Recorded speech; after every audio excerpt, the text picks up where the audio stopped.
Hello, everyone. Welcome to Abnormal Investigations. We got a great guest on again tonight, and we're not going to let Jessie be mean to him. That's for sure. We've got her under control and got her calmed down, and she's even telling me I'm number one now. I've got her trained, so she's very happy with me. She's learning. I'm getting her trained up, guys. But no, we have a great guest coming on with us tonight. Blake Dusher from the Lost Cryptids Conservatory is going to be with us tonight. Got a lot of things that I'm going to bring up, and I'm always fascinated by what he has learned and by what he has to say. Let me go ahead and throw Jessie, the Exterminator C, in here with me. Let's see here. Hello. Hello, everybody. Hope everybody's doing well. Yes, Mike, you're number one. Thank you. I think your nickname is going to be Jessie the Exterminator C. Hello, Hey, everybody. All right. What's going on, Mike? I'm calling Jessie the Exterminator. Hey, Hey, I'll be back. I'm glad Mike's here. Yeah, me too. Yeah. Hey. I'm finally with it. So, I bet Hello, Jesse's everybody. Hello, family. Yeah, we got a lot of our Mhm. originals in here tonight. We got Randy's here. I was glad Randy joined us last night. That was pretty Oh, awesome. yeah. Yeah, that was really great. Jesse was nice. That was nice. She didn't attack him. Hello, CRJ Designs. Good to see you. Squatching Grandmama's in here tonight. That's kind of a hard one for me to say. We got Who Do You Love in here, a.k.a. Lawana. Michelle McGuire is here tonight. Hello, Michelle. How are you? Looks like we got a lot of our originals in here tonight. Silver Bullet's in here tonight, moderating. Of course, Randy's moderating. And prayers to Pam that she gets to feel better. Yeah. She's been fighting a terrible bug. Yeah. A lot of people right now noticed her fighting a bug right now, it seems like. Yeah. Just the season. Let's just hope everybody gets well before Christmas. Yeah. Right. Squatching Grandmama says I can call her Sandy. I may have to.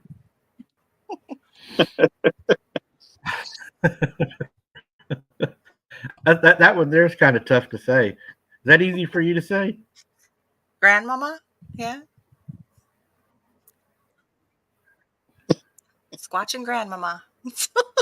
It's just you. It's easy for Jessie. She's got one of them edumacations. Yeah, she made it past the 12th grade. Yeah, I never made it past the hill.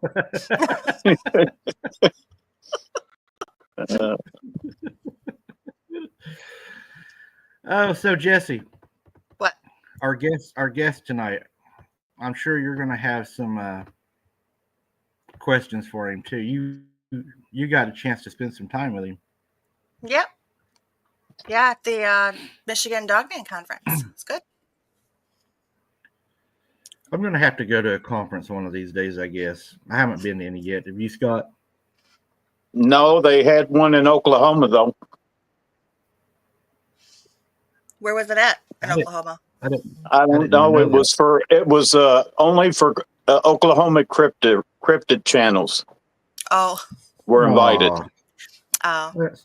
That's not nice. I'm not included. No, it's not nice because I don't know why you didn't get an invite. Well, I mean, I don't know who all was there, but they're probably afraid I'd steal the show, and I understand that. That's what happens when you're number one. That's it. Yeah, I got a lot of channels calling me number one. But they even take their time out to send their special trolls over here to make sure that I get my views. Oh yeah. Let them come in. Yeah, we'll take those views. I need those views. All right, I'm going to go ahead and bring Blake in.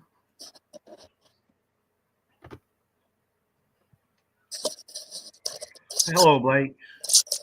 Hey, Blake. Hey, guys. Good to Can see you hear you. me? Hello, Blake. Mm-hmm. Oh yeah, hear you good. Awesome. How are you guys doing? Good. Doing good. We're doing good. We're surviving. We're having to put up with Jessie, so I can only imagine how hard it was for you to have to be out there in the woods with her.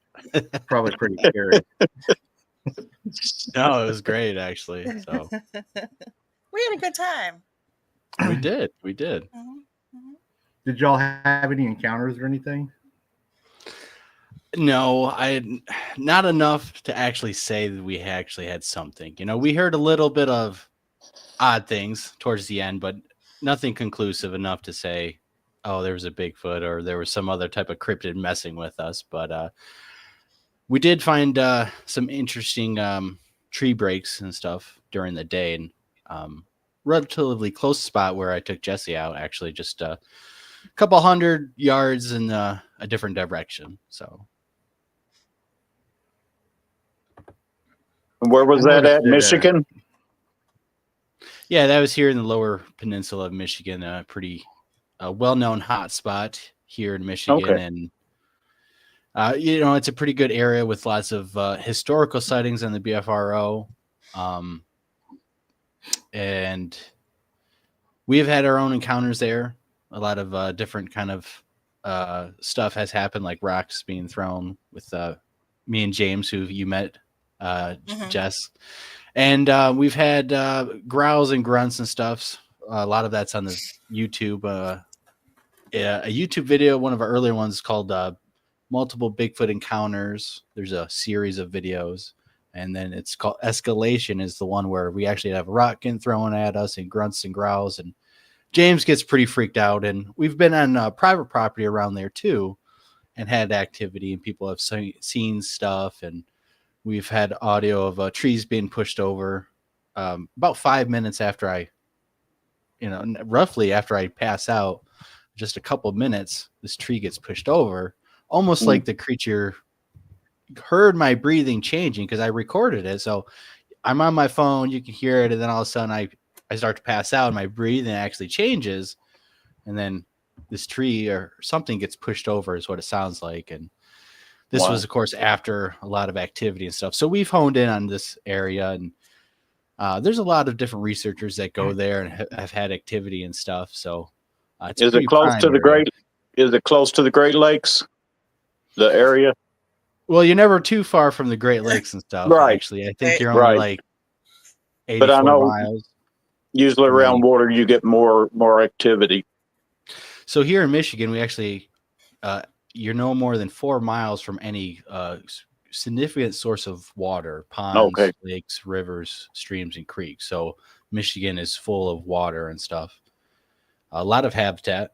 Actually, Jess was there at the conference. We actually had a special guest. He wasn't supposed to speak or anything. He kind of showed up, and we had the godfather of Michigan Bigfoot research. His name is Robert Daigle, and he's been doing this since the late 90s. And he has a book right here that I'm reading, touching up on.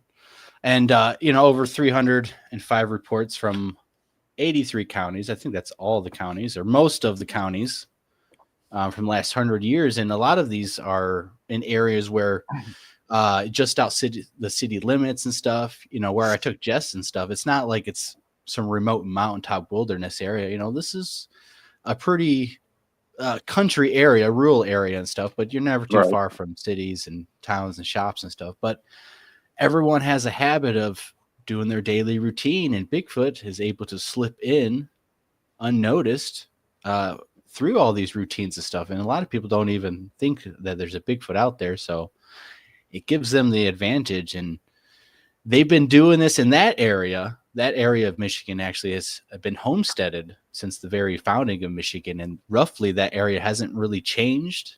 It's a lot of old Native American trails and old hunting grounds, very hilly, a lot of hills, a lot of ridges, a lot of unique areas in Michigan and lower Michigan.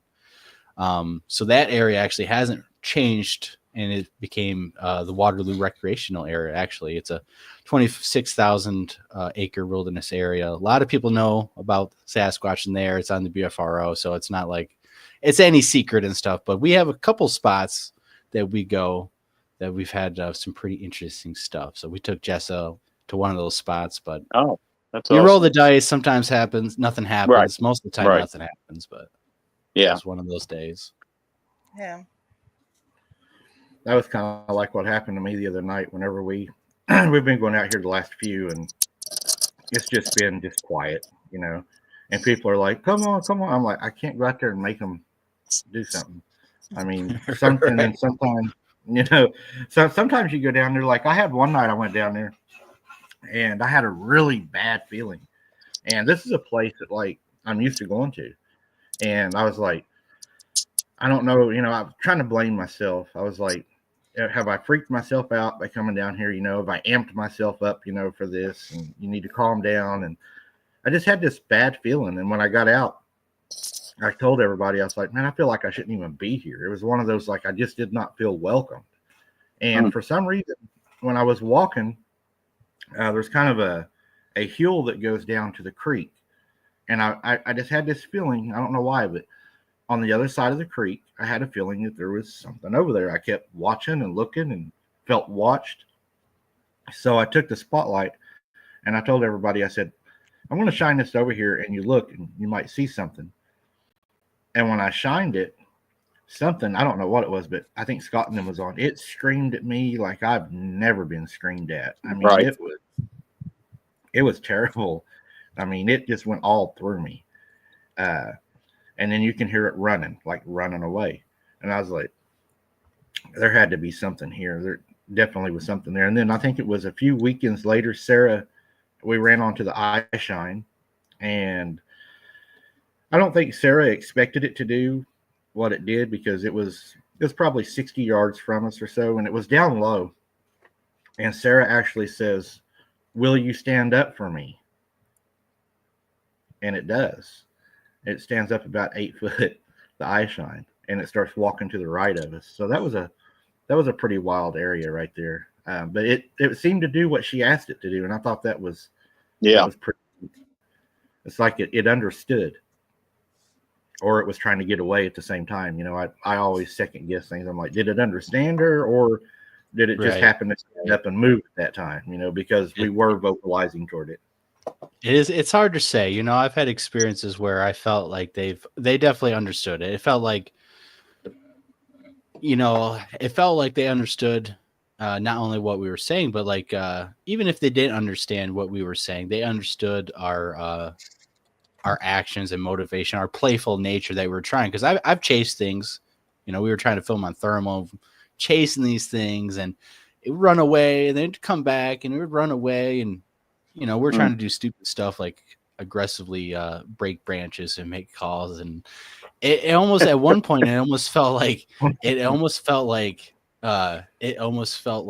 we didn't hear nothing, but it almost felt like it was kind of like a good sport. It was laughing almost like, this is kind of funny what these guys are doing on this trails. And of course, later that night, the next night, we had a big boulder throw at us in the creek, which we had audio of. And, you know, I very recently actually was out, and I actually had the same feeling where I got out of the car and I was just like, instant, like, fear went over me for no other reason. And I'm thinking, okay, my brain's acting up wild and stuff, you know, and I only went out there a little bit. I have to admit, it kind of took my ego down a little bit. Like, man, this is really sucky. I'm like, you know, I've been to this place 1,000 times, but you know, and at the same time, you know, it's one of those things like either your mind's playing tricks on you and you're overhyping yourself, because you do hear the stories about missing 411. I'm always listening to those. So like, I'm always by myself. I'm prime candidate for some of this stuff. It's like, man. And so it's like, is that really going on? Or is it like, you know, your body actually sensing stuff like, hey, this isn't really a good time to be out here? I think it's your body letting you know. I think you can get that feeling of fear, dread, whatever you want to call it. If they're in the area, I think a human can pick up on that. I think so too. It's good to see you, Ryan. Being by yourself, especially, you know, you can get spooked, and you know, I've dealt with fear and different stuff all the time, but you know, I typically try to listen to my body and stuff too at the same time, because I'm the only one out there, and typically I let people know where I'm at, but like, they don't exactly know where I'm exactly at. So, and I might, you know, go swamping or cross some crazy stuff that a lot of people just aren't going to do. And I'm always very avoidant of water and streams and stuff. You know, there's a couple creeks and stuff that I cross over logs that are, you know, 4 to 5 feet deep, usually, depending on how the surge is. But it always gives me a bad feeling every time I look in that murky water. Just hearing stories about Sasquatches, how they can swim and stuff, and how they get away and stuff, going into swamps and going into waters and stuff. So I think they're very proficient at ambushing from waterways. And I have a good buddy, Val, who says that they'll lay in a swamp, you know, with just the surface of their lips and their noses to breathe. in the water and then ambush a creature as they walk almost on top of them. Wow. So Yeah. that always kind of freaks me out a little bit when I'm in the swamp. Like, man, I'm just because you're always looking up for something walking. You know, you're never expecting something on the ground or submerged underneath the water, laying there hours. Not unless you're in Florida or something where you're got to be aware of alligators, but not up here. Yeah. Not up here. That was an experience when I went to Florida too, because different wildlife, a lot more snakes you had to be careful of. But at the same time, at the middle of the night, it was just like, if we're actually going to go through the bush, you just have to do it, and you can't think about what could be there because there probably is stuff there. Creature from the Black Lagoon. Yep. Well, we had a guy down here. We had a guy that went fishing all the time. Was always out fishing, and he, of course, he told stories of seeing, like, one night he was fishing and he was pulling his fish in, and he saw, and it wasn't a big boat, it was a little, like, 12-foot aluminum boat or whatever, but he said he saw eyes on both sides of the front of the boat under the water looking up at him. He said that was it wasn't a fish, but I think it was 2 summers ago. He went missing, and they were looking for him. They ended up finding his boat, and then they eventually ended up finding his body not far from me, and it was probably a good 20 miles from where he actually had went missing, and he was found. And we don't have a lot of current out in our lake. We have pretty much the one main river that runs through, then a bunch of creeks. And they thought it was pretty strange. They done a big investigation on it, but I think they ended up just saying he drowned. And he was talking about taunting him. I was taunting him one night, and that didn't turn out so well for me. I was on a live. Oh, now, of course, I didn't see what done it, so I can't say it was cryptid, but something was following me, and I could hear it in the tall grass. And it was like really thick grass in the swamp, like you was talking about, the lowland. And I was up on the ridge, up out of it, and it was down in it. And I could hear it following me. And I started, like, saying, I can see you, you're not hiding very good, just messing with it. I was on my way out. And I got up closer to the woods, and I said, I think something about I'm going to cut a switch and spank you or something like that, messing around. And it wasn't long after that, something hit me in the face with the stick. This is live. I was on live video. Something hits me in the face so hard that it knocks the light off of my head, knocked the video camera out of my hand. It cut my arm. I had blood dripping off my arm, and actually, like, bruised my eye. So I have no idea if somebody was down there following me or if it was a cryptid, but something busted me in the face with a pretty good sized stick. I mean, it was. Yeah, it was a branch. It had leaves even on it. Yeah. I'm always, there's people don't follow other people in the woods. All right. If there's a dude following you in the woods, you're going to hear him crunching. And I was just out of the woods, yesterday when it was, I was trying to find tracks because the snow was all melted away. And I think if Sasquatches are here in winter, they know they leave tracks and you could follow them for miles. So I believe that they're only moving when it's snowing heavily to cover the tracks, or it's about to melt. And it's going to melt the tracks and all the snow anyway, so they don't care. Otherwise, they don't seem to move. Otherwise, we would find tracks. So I was out looking for tracks, and this whole idea that people follow you or would be out there, it's a person. We make so much noise. We're like toddlers out there. It's so ridiculous. I mean, there's no way that a person, with even where we were at, Jessica, a person would be able to follow us without a light. Right. Even if they had night vision and stuff, you would be able to hear them and stuff, especially if you are off trail and you're in the brush and you're not able to run away. And there's just really it's not feasible for the average person to be out there to do that to you. If you're maybe some Delta Force operator, you might be able to go in there and spook some people and hide there, but I don't even think they're running away, out of there. Right. So it's preposterous to say people are just following you and stuff like that. It's just not feasible. And another thing too is when we go after, I think it's funny because a lot of my viewers, we'll get eye shine or we'll see something moving, and we will use the IR, and they'll be like, "Are you sure that's not somebody?"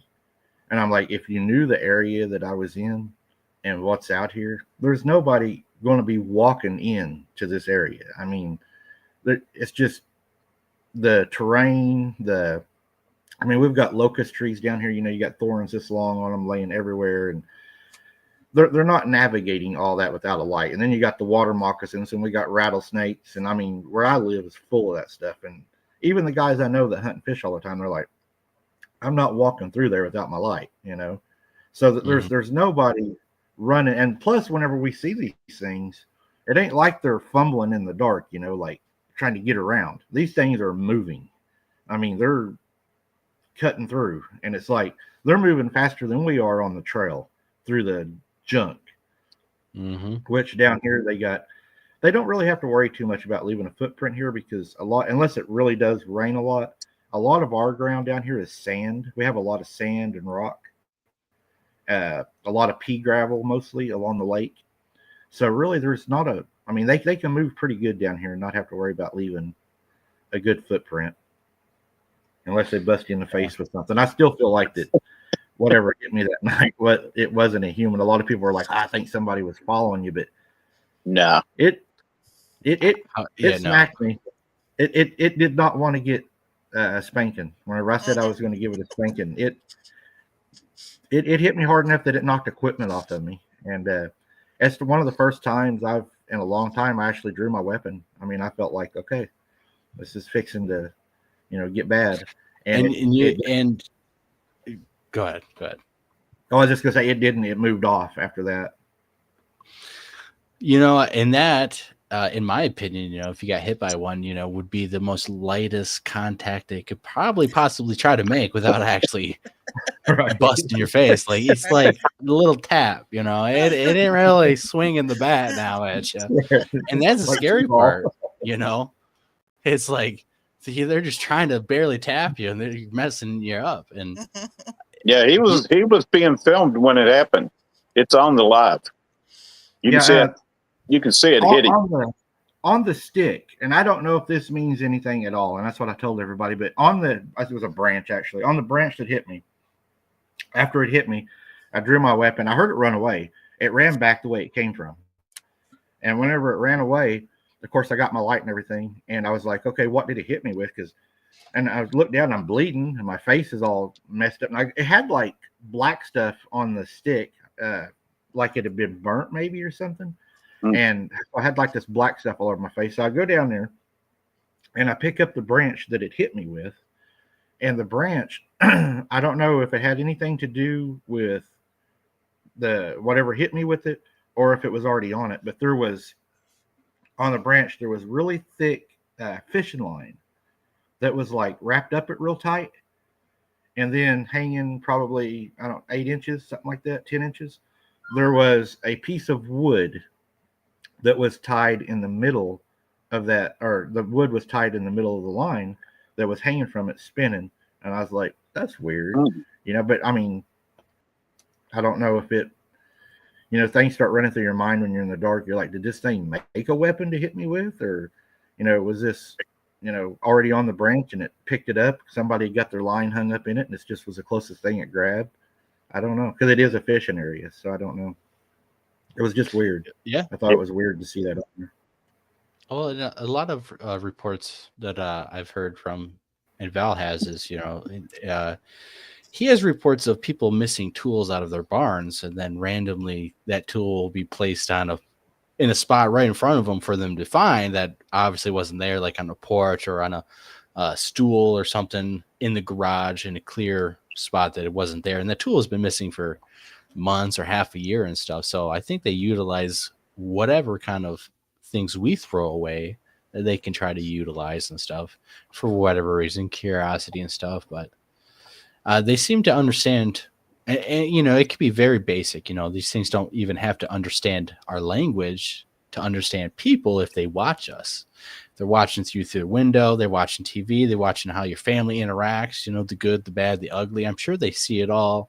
They can read your face, your mannerisms. If you're going to be happy and ask for a hug. There's certain things that humans do that I think express our emotion and our intent and what we want and stuff. And when they're in the woods or we're in camping and stuff, they can see the same intent and emotions and stuff. And I think when we're in the dark, especially, they can probably see the fear. I think in some of the researchers, especially, they see the interest, the curiosity. And I think that's what piques them to do stuff, to make intelligent interactions and stuff, because they see that there's this curiosity, there's box that you're able to play this interaction without worry of being shot at because, oh my God, it's a scary monster, like most people probably would have seen a Sasquatch. So I think Sasquatch researchers and stuff, people who are open-minded, can get these interactions if they just relax, keep a cool mind, and try to do something playful and stuff. But at the same time, Right. These are wild animals by all standards. They're not human, so don't think that they're your best friends just because you've had some good interactions or nothing happens. Just because something hasn't happened doesn't mean it can, and it won't. I think that it's all of a chance. I think the more you go out in your area specifically and they get to know you, they recognize you, you build up some kind of good interaction, as long as it's not bad and they're not like harassing you to get out. I think there's a potential to get them on camera with this interaction and stuff, because you are doing something that's not normally going on with normal humans and stuff. So this is the only way we're able to get them on video or actual audio and stuff, is to get this interaction. It's a little bit of trust too, because by them interacting, they are showing themselves to you. And by repeatedness and stuff, they're not afraid to let you know that they're there, They're not afraid of what you're going to do and how you're going to react and stuff. So it takes years and stuff. And I've been in areas for years and years. And sometimes there's been times it's like, oh yeah, here it is. And then it's like, and they still don't want to come out. They still won't be on camera. They're still doing the same old throwing rocks. They're just the subtle things that it's like, it's not good enough to prove anything yet. And that's where we're at still, is this plateau of not being able to prove them. Right. But yet we're having encounters. We're having these interactions. Yeah. They, I know when we was at Granny's, they would get really, really interested. It seemed like the louder the children were. Like if a bunch of us little cousins were down there and we were running in the yard and stuff, and then we was in the house that night, Granny would always tell us, y'all better settle down, because if you don't settle down, it's going to get bad. And of course, it scared us. Was little, and sure enough, that night you would hear it breathing at the windows and scratching at the windows, and the back doorknob was always the worst. They would rattle the back doorknob. And I remember we would just like, your heart would sink, because you're like, I hope that doorknob holds. I hope it don't unlock. I hope it's shut good, because it wasn't just afraid that it was going to come in and get you. We was afraid that the door was going to open and we was going to see it. That was a fear too. It was like, what are we going to see if that door does open? Yeah. Of course, my uncle scared the hell out of us, because he had always said, tell us, he was in Vietnam. He'd always, now you kids better leave that alone, because during the day we'd act like we was Bigfoot hunting, and he would tell us, you better leave it alone. He said, y'all are going to get out there and see something you don't want to see, and he just kept on and on and on about, you just need to leave it alone. You leave it alone, it's going to leave you alone. But then that was true to a point, because my little cousin, she was playing outside, and something did stick its hand out of the weeds and was trying to get her to come over to it. And luckily she cried and ran inside instead of going to it. But she said it kept trying to get her to come here. Mm. So I think that might have been a bad thing. She was out playing by herself too, as one of the times when we all weren't playing together. Right. So, and we also know they can come in that house if they want. I think that rattling of the doorknob is just to scare you, because what would it take for a Bigfoot to open the door on a house? Right. Well, one of them did come in. Remember I told you about the girls were asleep in the bed. Yeah, and it came in their room. Yeah, one of the girls woke up. My aunt woke up, seen it standing in the doorway, and there was 8 kids, and my grandpa was gone because he was a logger. He logged all the time. He was usually home on the weekends. And my granny would have like the youngest with her, and then the middle bedroom was the next oldest, then the oldest. Then there was a back bedroom. Well, something was standing in the doorway, and it scared her. Instead of her waking everybody up, she just covers her head up, like, oh, it'll be okay if I hide my head. So she covers her head up, and she's laying there, and she uncovers her head. She said, she goes, and then it's standing by the bed. So she covers her head back up, and she said, I started like crying, and it walked past the end of the bed into the other bedroom. But when it did, it ran its hand across the bottom of her feet. And she told my granny what had happened the next morning. So she got up and she went and checked, all the doors and windows to see how this thing got in.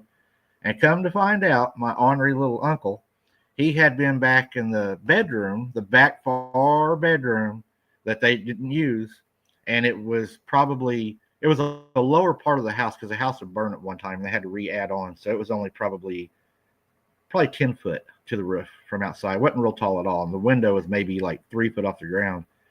He had left the window open because he was smoking cigarettes back there, sneaking cigarettes. So whatever it was that night, found the open window and it came in the house and walked around while they were sleeping. Yeah. And there's reports of that. There's, Val, the data miner here in Michigan has reports of them, and he feels very, very strongly about this. It's not good with Bigfoot and children. All the reports that he has is he feels is very nefarious. If it was a dude doing that, you would probably just go out there with the gun and shoot him, because at the same time, in our society, it's very predatory. It's very no good. I can't remember what a Voyager looker and stuff, early onset that is a very indicative of psychological problems and further along criminal activity and stuff. So Sasquatches are lookers. They do those sort of things that in our society, we know that this leads to bad stuff in those individuals who kind of do that. And yet they do it. They're okay. They're just, watching the kids and stuff. But you have kids going missing and stuff. You have very strange incidences with 411 stuff where, there's kids going missing. They search whole areas, and all of a sudden they find little shoes and stuff. And then they find the body of a kid that was put there basically. And it's some speculation of what is actually going on. I think there's a couple things going on. I think Sasquatch is opportunistic and definitely can easily prey upon anything they really want. And it doesn't even necessarily have to be, because none of these kids who are found are Aiden or, don't got chunks missing from them. They could just, a female who lost a baby sees a kid and is mourning and wants to have a kid, and she grabs a kid and tries to, we're not a Sasquatch, and she runs through the woods and gets all beat up and stuff and dies from exposure. So you can't brave the elements and stuff. And of course, so what happens, they search goes through the whole area, and then sometimes they're found dozens of miles away, or they're placed in a spot where searchers have found them again. And right. There's some weird ones, I think recent missing 411 stuff. This woman went missing. She went missing 3 different times. The first 2 times she went missing, the first time she went missing, she was found in a creek. These people that are searching found her, staring at her. She's face down in the water for several minutes as they seen her and get down there and flip her over. She's alive. She actually recovers and doesn't remember anything that happened. She goes missing again a couple years later, and she actually wakes herself up, and she's in the creek. She's in a different creek, up to her knees, muddy and filthy, in the water almost and stuff. So she recovers, calls her mom, and she ends up going missing again on the island after a hurricane and stuff. She said she was going to go swimming, and her wallet and her keys and her phone were always found the exact same way, pretty much together. And then she went missing.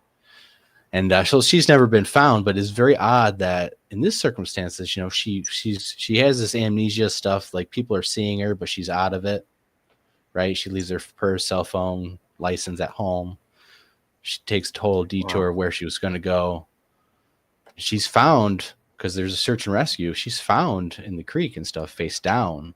And usually women are found, if they drowned, are found faced up and stuff because of stuff. They float upwards and stuff. Men float downwards. But in 411 Right. cases, it's kind of the opposite. Men are kind of found floating face up, and women are found floating face down. It's miraculous and stuff. This was a very recent one, so I'd invite everyone to watch it because it's mind-blowing, especially when she wakes up on the second time and she's in the creek, she's in the mud and stuff. Like, she has no idea. She don't see anything. There's no marks, there's no nothing. And of course I don't think they ever did any like super toxicology reports to see what's kind of chemicals, GHB and stuff, like the date rape drugs and stuff. Sometimes they've found those in dead bodies, but those aren't something that is screened every time, there's a toxicology report. But if you order it, it can be done. It just costs more money, or it can cost money. Yeah. So it's very strange. I don't know what's going on with all this missing stuff. Yeah, they rarely do that. Seems like I read through all of the stories that Dave Pilates put out on the water murders, especially in La Crosse here, because I actually worked with one of the aunts that she lost her nephew up in La Crosse. That's what got me started all on this rabbit hole. These water guys. Mm-hmm. And that's why I'm a little cautious about going and crossing, doing stuff next to water and stuff, because there's some strange stuff going on that is defies our reality and stuff. And I think there's interesting stuff coming out in the Congress with these UFOs and these UAPs and these intelligent non-biological entities and all this other stuff that these whistleblowers are coming out, all these videos that these whistleblowers dropped. Very interesting, Mm-hmm. I find that interesting too, that you said that they were like, she was in like kind of like that like hypnosis state or whatever.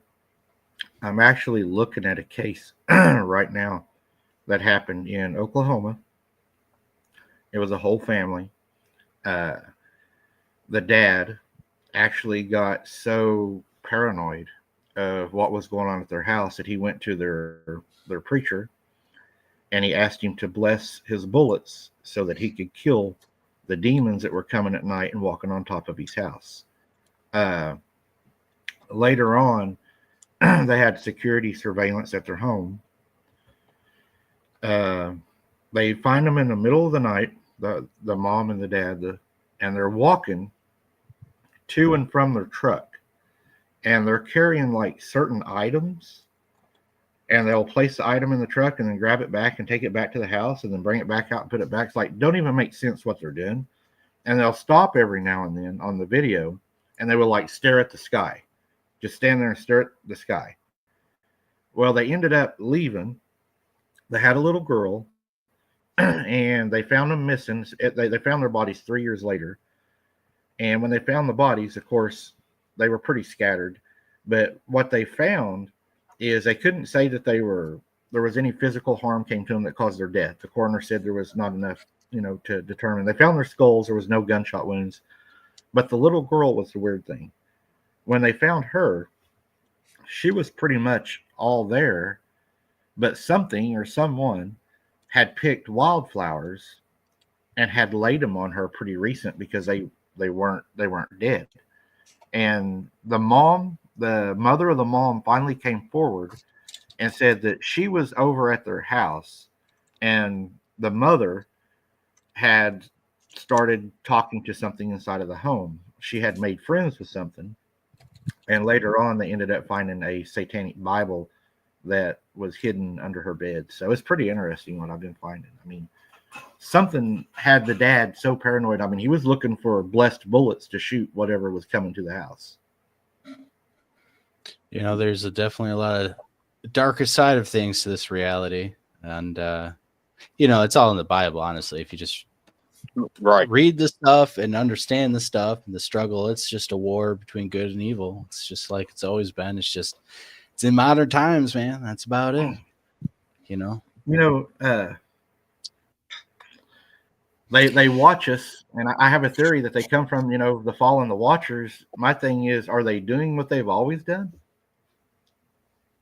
Yeah, they're watching and a lot observing. of people. A lot of if we dive into this deep rabbit hole, a lot of people think that they are pretty much doing the same exact thing, and it's very simplistic. Actually, it's just to take away from your worship of Jesus and God, and that's basically it. I mean, we live in a materialistic world, and everything's a hop, skip, and a jump, and a doom scroll, and hours later, oh my God, and you don't even spend 5 minutes in the Bible. I mean, devil's already won, basically. So if people are experiencing evil things and devil things and all this, I mean, it's the same old stuff. It's just we have toys in our hand to make it easier. So distract us. Yep. that's my opinion of that. And again, with the U.S. government, these non-biological entities that may or may not come through these portals and stuff like that. I mean, what's the difference between that and demons if they're doing evil, nefarious stuff? I mean, that's the description of what they would have been 100 years ago. Something comes through the portal and it's chopping heads off and wants blood and it's demanding sacrifices. I mean, load up your guns and put some ammo and shoot it, because that's doesn't sound anything friendly. Like, so yeah. Grab your, your torches and pitchfork. You want to bless them, say a prayer over your bullets and lock and load, because I mean, back then you had pitchforks, axes, and some swords. So I mean, Well, recently you talk about that stuff. I have never ever, except for one time at Granny's, and we don't even know what that was, but I have never seen these things in the sky that everybody's talking about. I've never had witnessed none of that. I came home one night from doing an investigation, and I was on the phone. I believe Jesse was on the phone with me, and I was talking to him about the investigation, where I'd been and everything. And from where I live, I can see the hill area to where I go. So I was standing there talking to her on the phone. I'm standing out in the yard, and the next thing I know, like this bright light, kind of like, it doesn't start out bright. It's like it kind of like gets brighter and brighter and brighter and brighter. And I'm like, what is that? So I start watching it. I'm talking to Jesse, and it starts moving weird. And it's right over where I had just had a really good encounter on the video. And I'm like, Jesse, you got to see this. So I switched it over, and I was like, aiming the phone. I'm like, that's not a plane. And she's like, no, that's not a plane. And then it wasn't how long, maybe 2 or 3 minutes, more of them showed up. Yeah. And they were just like doing all that all together over where I had just been. And then they just lift up and they're gone. And I'm like, am I going to end up missing? Because, you hear about people seeing things in the sky, and then that's where people go missing. I've experienced a lot of that growing up, surprisingly, and I'm in contact with a person who I might try to go in the field with, who feels very strongly that I guess maybe one experience at least, that she actually summoned them, or sent telepathic energy waves. But she claims that she actually made these UFO lights appear and stuff, and we're going to try to use some experiments out in the field and see if we maybe get some stuff going on with the Bigfoots or anything. You never know, but cameras be rolling and stuff. So I'm in contact trying to work some things out. Scheduling and life's a little hard, of course, but I am in contact with a person who feels like this is a strong possibility. And I'm in this year coming up, we're trying to do things a little differently outside of the box. So if people have these big claims, we're going to try to put them to the test. And if we get results, it'd be interesting, especially if they're repeatable, because one result doesn't mean anything. You have to have repeatable stuff to actually, okay, yeah, this is what's working, not just, oh, well, you just got lucky and stuff, Yeah. Just because you're at the right place at the right time. So I'm very interested in the UFO stuff. And you ever felt like sometimes that something was going to hurt you? Have you ever felt like you was in danger? In the Bigfoot arena, or like others? And with other stuff, a little bit more so. I've had sleep paralysis dreams and stuff, and I've actually been attacked. I've actually felt pain in some of those instances, and that was scary. More scary than being in the woods and getting scared, getting scared out of the woods, because that nothing's actually happening. I'm just, my brain's wigging out or something like that. But in those instances where,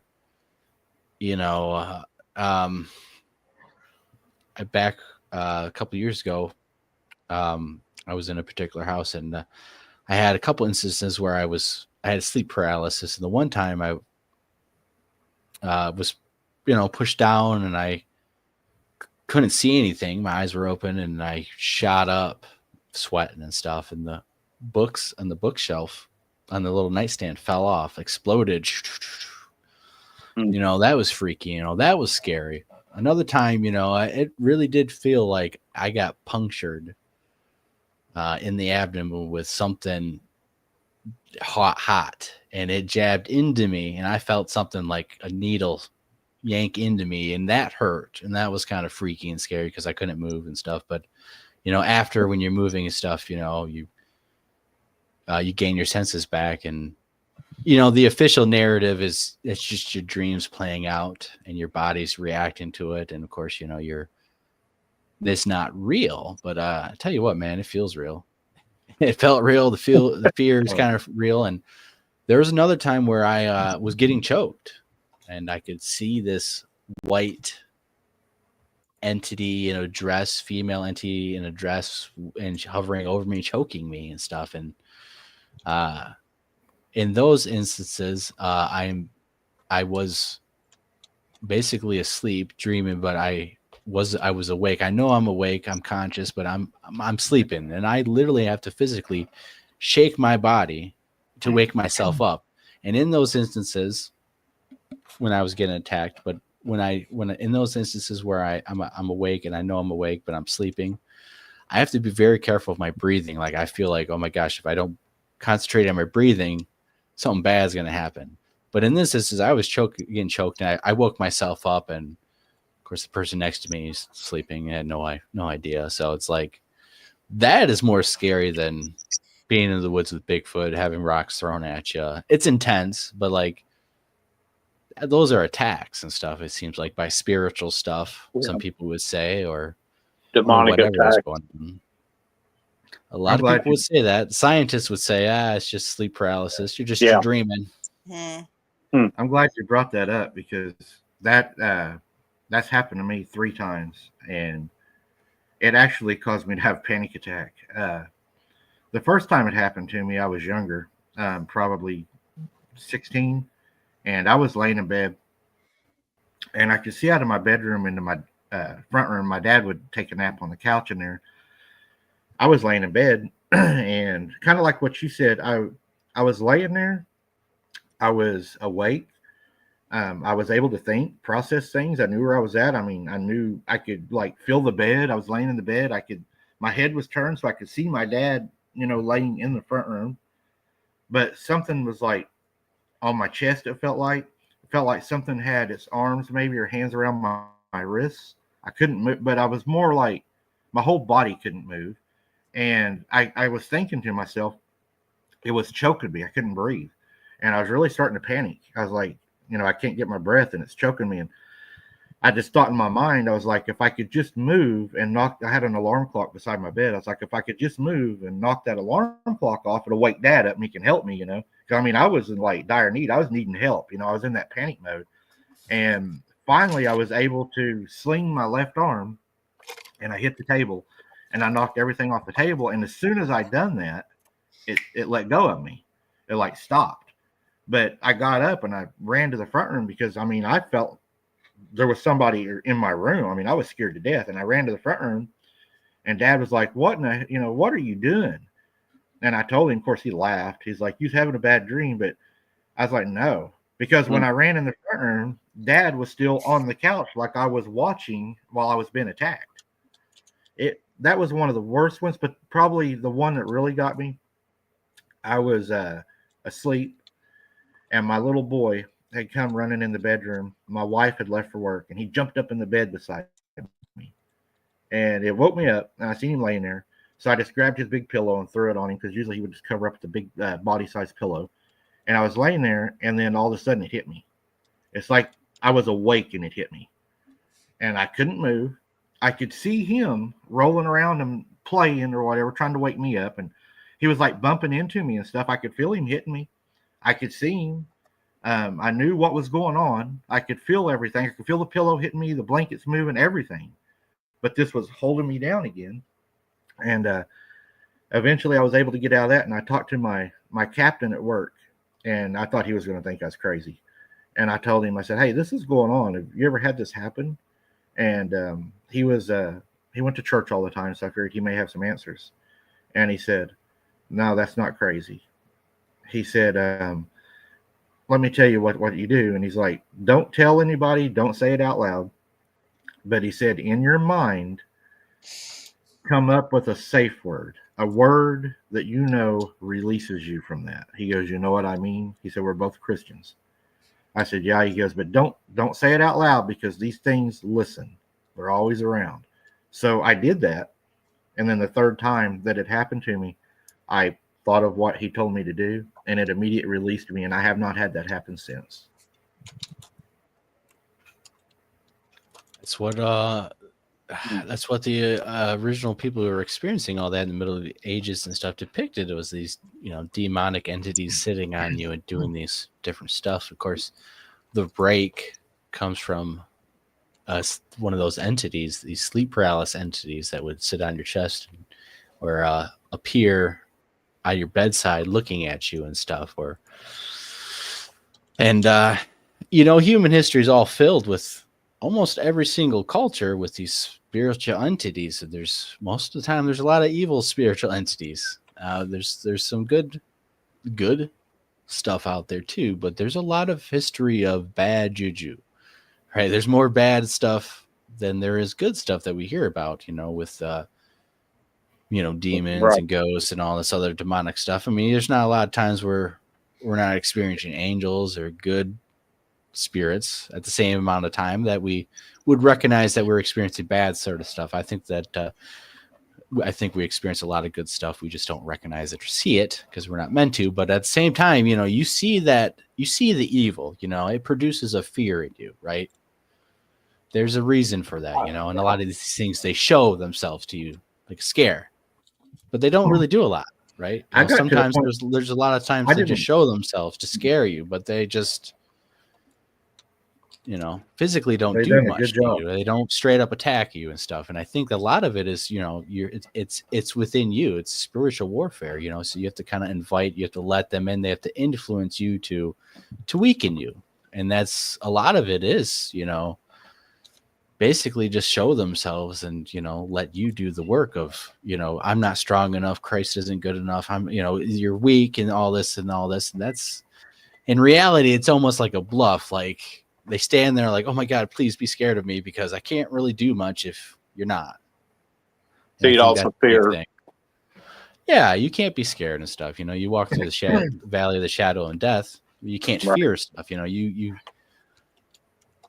I mean, in the Bible, if you read about it and stuff, you will get potentially encountering these entities. You'll encounter people who have entities in them, and if not, they might bring 7 more of their buddies.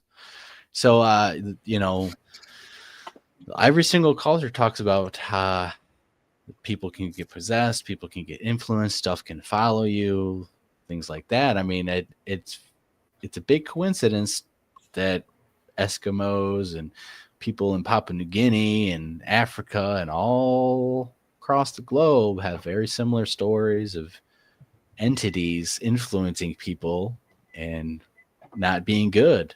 And sometimes there are good stuff. So angels, demons, whatever you want to call them, it's something's going on. It's been going on for a long time, and humans have been right in the middle of it. And it's there must be a reason why, and I think it's fascinating. And the Bible does kind of talk about it. We are a special creation and stuff. So maybe it's simply that. Hopefully not.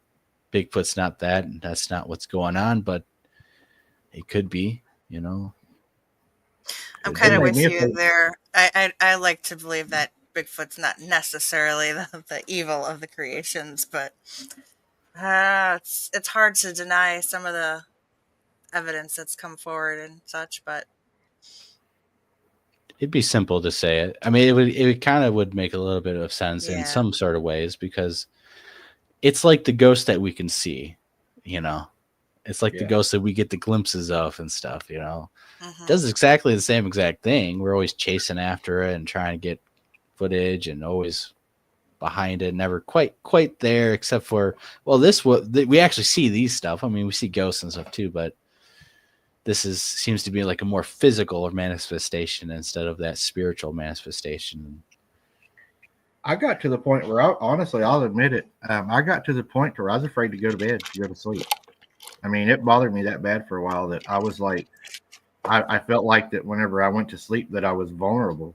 I mean, I had a fear of that for a while. I was like, am I going to lay down? Is it going to do it again? And, you know, so whenever I would go to bed, I would, you know, pray for protection and, you know, ask God to put his armor on me. And I plead the blood of Christ over my room. And, you know, I've blessed oil put above my door, and it all stopped. I mean, it stopped completely. It has not happened to me again. How old were you? Started when I was about 16. The last one I had, I was probably 30, probably 38, something like that, probably around 38 years old. So it was in different houses too, right? Yes. Yeah, it happened it was 2 different houses. It happened when I was 16 in our home that we all lived in, and then I had a house in town that I'd bought when I got married, and I was about 38, probably somewhere around there, and it happened the last times. Wow. So it did, and it was, let's see, that house was probably 20 miles from the house we lived in the other town. So, I mean, it followed me all the way to another town. Yeah. And it was pretty bad. I mean, we had things happen at the, you know, I'd done security at a mall, and at nighttime, we would leave what we called a dead man in the mall. Hell of a name, but we had a dead man, was called, the shift was a dead man shift. And you were in this huge mall by yourself, and you would walk the corridors and stuff, you know, and we had things we had caught on camera that weren't there, because we have I went blank, you know, the little infrared lights you turn on that'll trip the alarms. So at a certain time at night, you would turn those on, and they would like spider web the hallways and the common areas. That way, if anybody had got through the alarms on the doors, you still have motion detectors. There was motion detectors. I mean, just spider webbed the common area. And so while you were in the office, whenever you would walk and do your rounds, you have a key in the wall. You turn the key turns off the alarm system for 30 seconds to give you time to pass. Well, I was leaving one night. It's kind of weird.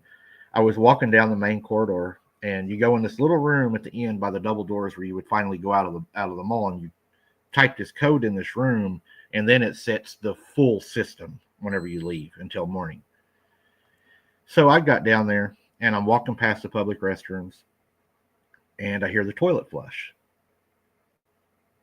And I'm like, wow, there ain't nobody supposed to be in here. So I turn around, and I'm like, I've been in this mall all night, and there's someone in here. Because we'd had a guard that some kids had stayed all night in there on Christmas. They snuck in and hid inside of the little Santa house, and they tied him to a chair and beat him with the fire extinguisher until he's now bedridden. So I was like, well, I better go check. So I go into the bathroom. Of course, I got my weapon out, you know, and I clear the bathroom. Nobody's in there.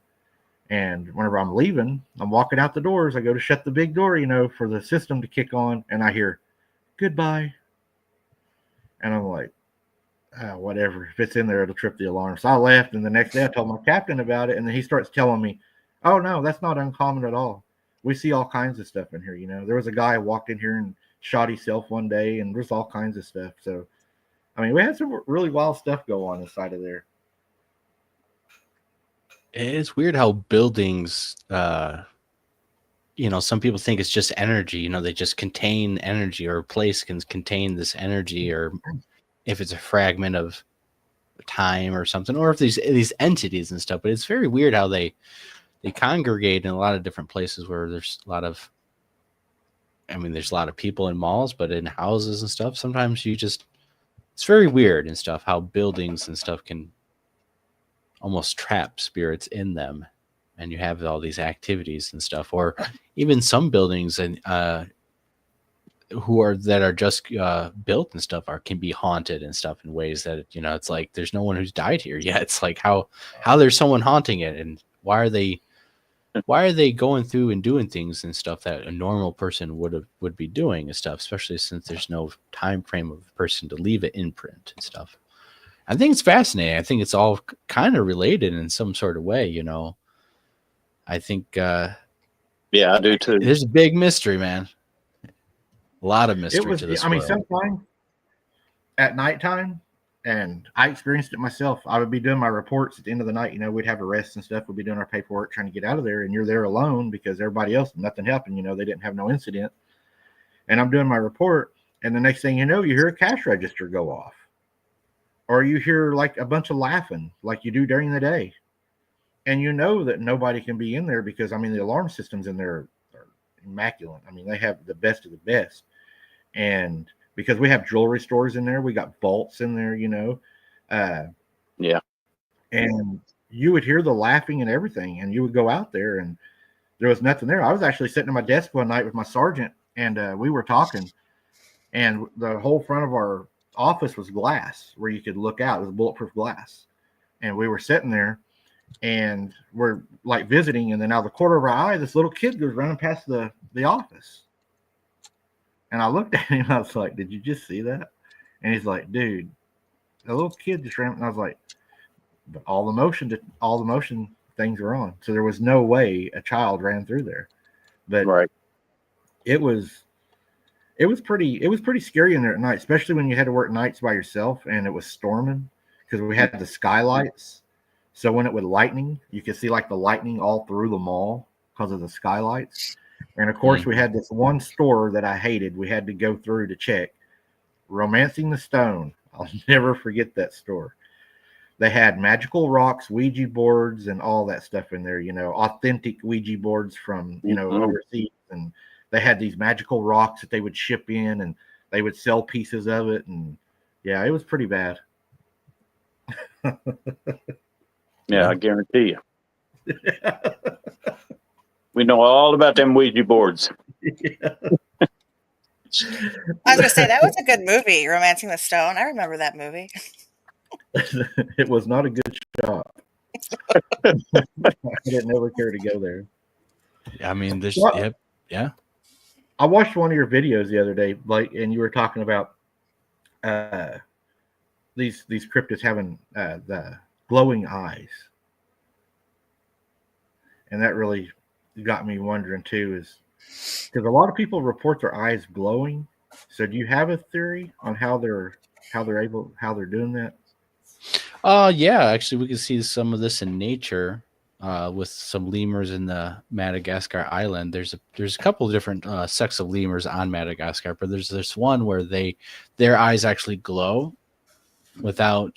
they glow because of the ambient light of the stars and stuff, but they have special nocturnal and stuff that is highly advanced and different from different primates and stuff. But that is one example where we do have glowing eyes in the primate world, and that could just because of their highly adapted nocturnal vision. So that could be a simple explanation of why we see glowing in Bigfoot.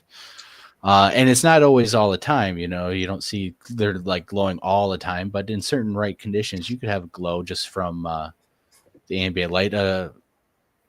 Sometimes people, another thing is, you know, changing just genetic factors and changing genetics, slightly variations can have drastic effects on the subject and stuff. When we see this with they're making discoveries with Neanderthals, is that a Neanderthal is like 5'5", stocky, but like 20 times stronger than a human, 5 times stronger than a human, like could easily pick you up and throw you across the room. But yet they're smaller than us and stuff, and they're built differently, and their muscle structures and stuff is only different through really genetics and stuff. You know, it's not, you know, this case of they're built like a Sasquatch to have the power to throw you across the room. They're 5'5" humanoid, human style, having that same power to pick you up and throw you. And what they're finding is through genetic factors and through genetics is this small little tweak like that can have drastic effects. So that might be possible. Some people think that the reason why we're not finding some of these fossil remains of these missing links and stuff is because it might already be some of the things we found, but some genetic twist happened that drastically changed abrupt changes and stuff. Not evolutionary, takes millions of years, thousands of years, but abrupt changes through genetic factors, through environmental changes, stress, all sorts of things that can trigger things that all of a sudden your body works in a completely different way, and right. What they're just, and especially with these CRISPR stuff that we have now, the government can do this gene splicing and editing and stuff. The government can kind of make some of this stuff and do a lot of stuff. These the spider goats and stuff where they weave body armor and stuff. That stuff's real. There's a lot of different hybrids where they've made interesting stuff already. The Chinese have CRISPR technology. It's been about 5 years now, and or longer. Yeah, or longer. And who knows what they've been doing and stuff. Mm-hmm. Right. Yeah. Yeah. I usually say by the time the public knows about the technology and stuff that's been out, it's probably already been out, or they've been working on it for almost 10, 15 years. Oh, then. Yeah. Yeah. Stealth bomber was designed, I think, in 1959. Yeah. But it didn't come out until we needed to use it. Right. Yeah. And I hate to see what we have now. Oh, we got some toys. Oh, I guarantee you. Yeah. Or what we're going to drop over there to eat. I was reading a thing about the national forest, people finding these black boxes. Have you heard about that, Blake? I think that was probably a year or two ago. I think I watched a little bit of it, but refresh my memory and stuff because it's been a while. These people were finding like these black boxes out in the middle of the national forest, and they were saying that they had like a unique locking mechanism on them. And there was a lady that pulled over to help her child or something, and one of these military transports had one on their truck, and they'd stopped, and she heard like this moan or this growl inside of there. And she was talking about how the military men, they didn't look scared. She said they didn't look scared, but she said they were very alert. And it was like they sprayed something into the box or done something. She said it sounded like, a spray went off inside of there or aerosol or something. And then the moaning or growling stops and then they continue. So people are speculating, are they catching something in the woods or are they releasing something in the woods? Oh, that wasn't what I was thinking of. These were like smaller black boxes. See, that's what. That's what I told him. Yeah, I've seen the little small, heard about the little small black boxes, but right, Mike's saying they're big enough to hold a pretty good sized thing. Well, there's a new movie coming out called Werewolves. I don't know if you've seen commercials for that, where it's the government basically having werewolf super soldiers, right? Government programs have these CRISPR animals, genetically modified animals, and they release them into some type of town or anything. And there's military contractors and people who are who would transport them and use them as weapons and stuff, military weapons and stuff. And so a lot of people think that some of these, especially these dogman things, or some of these things are our U.S. government's CRISPR technology, because since we've announced it, we've probably had decades and decades playing with it, that these are the creations of this CRISPR technology that's been under wraps for decades and stuff. And these are super soldiers who are able to be controlled. And of course, this can't be proven and stuff, but there's a lot of stuff going on. When I hear about different teams and stuff like that, you're talking about agencies that are not named, and talking about having the soldiers or enforcing it. I don't know exactly where they would get their training and stuff from, but I know that it ain't Delta Force doing that. Delta Force is some badass guys doing a lot of badass stuff, but you don't hear them going after Bigfoot. No. And these guys are coming, the one dude, the sheriff of Baghdad, was on Joe Rogan. I was watching him a couple times, and not once does he ever mention of giants, UFOs, or Bigfoots and stuff. But you can definitely tell he's been in fights and warfares and stuff like that. So if the government has people and agencies doing that, it's they're pulling from somewhere, but I don't know if it's the best of the best. But I don't know about some of that stuff, because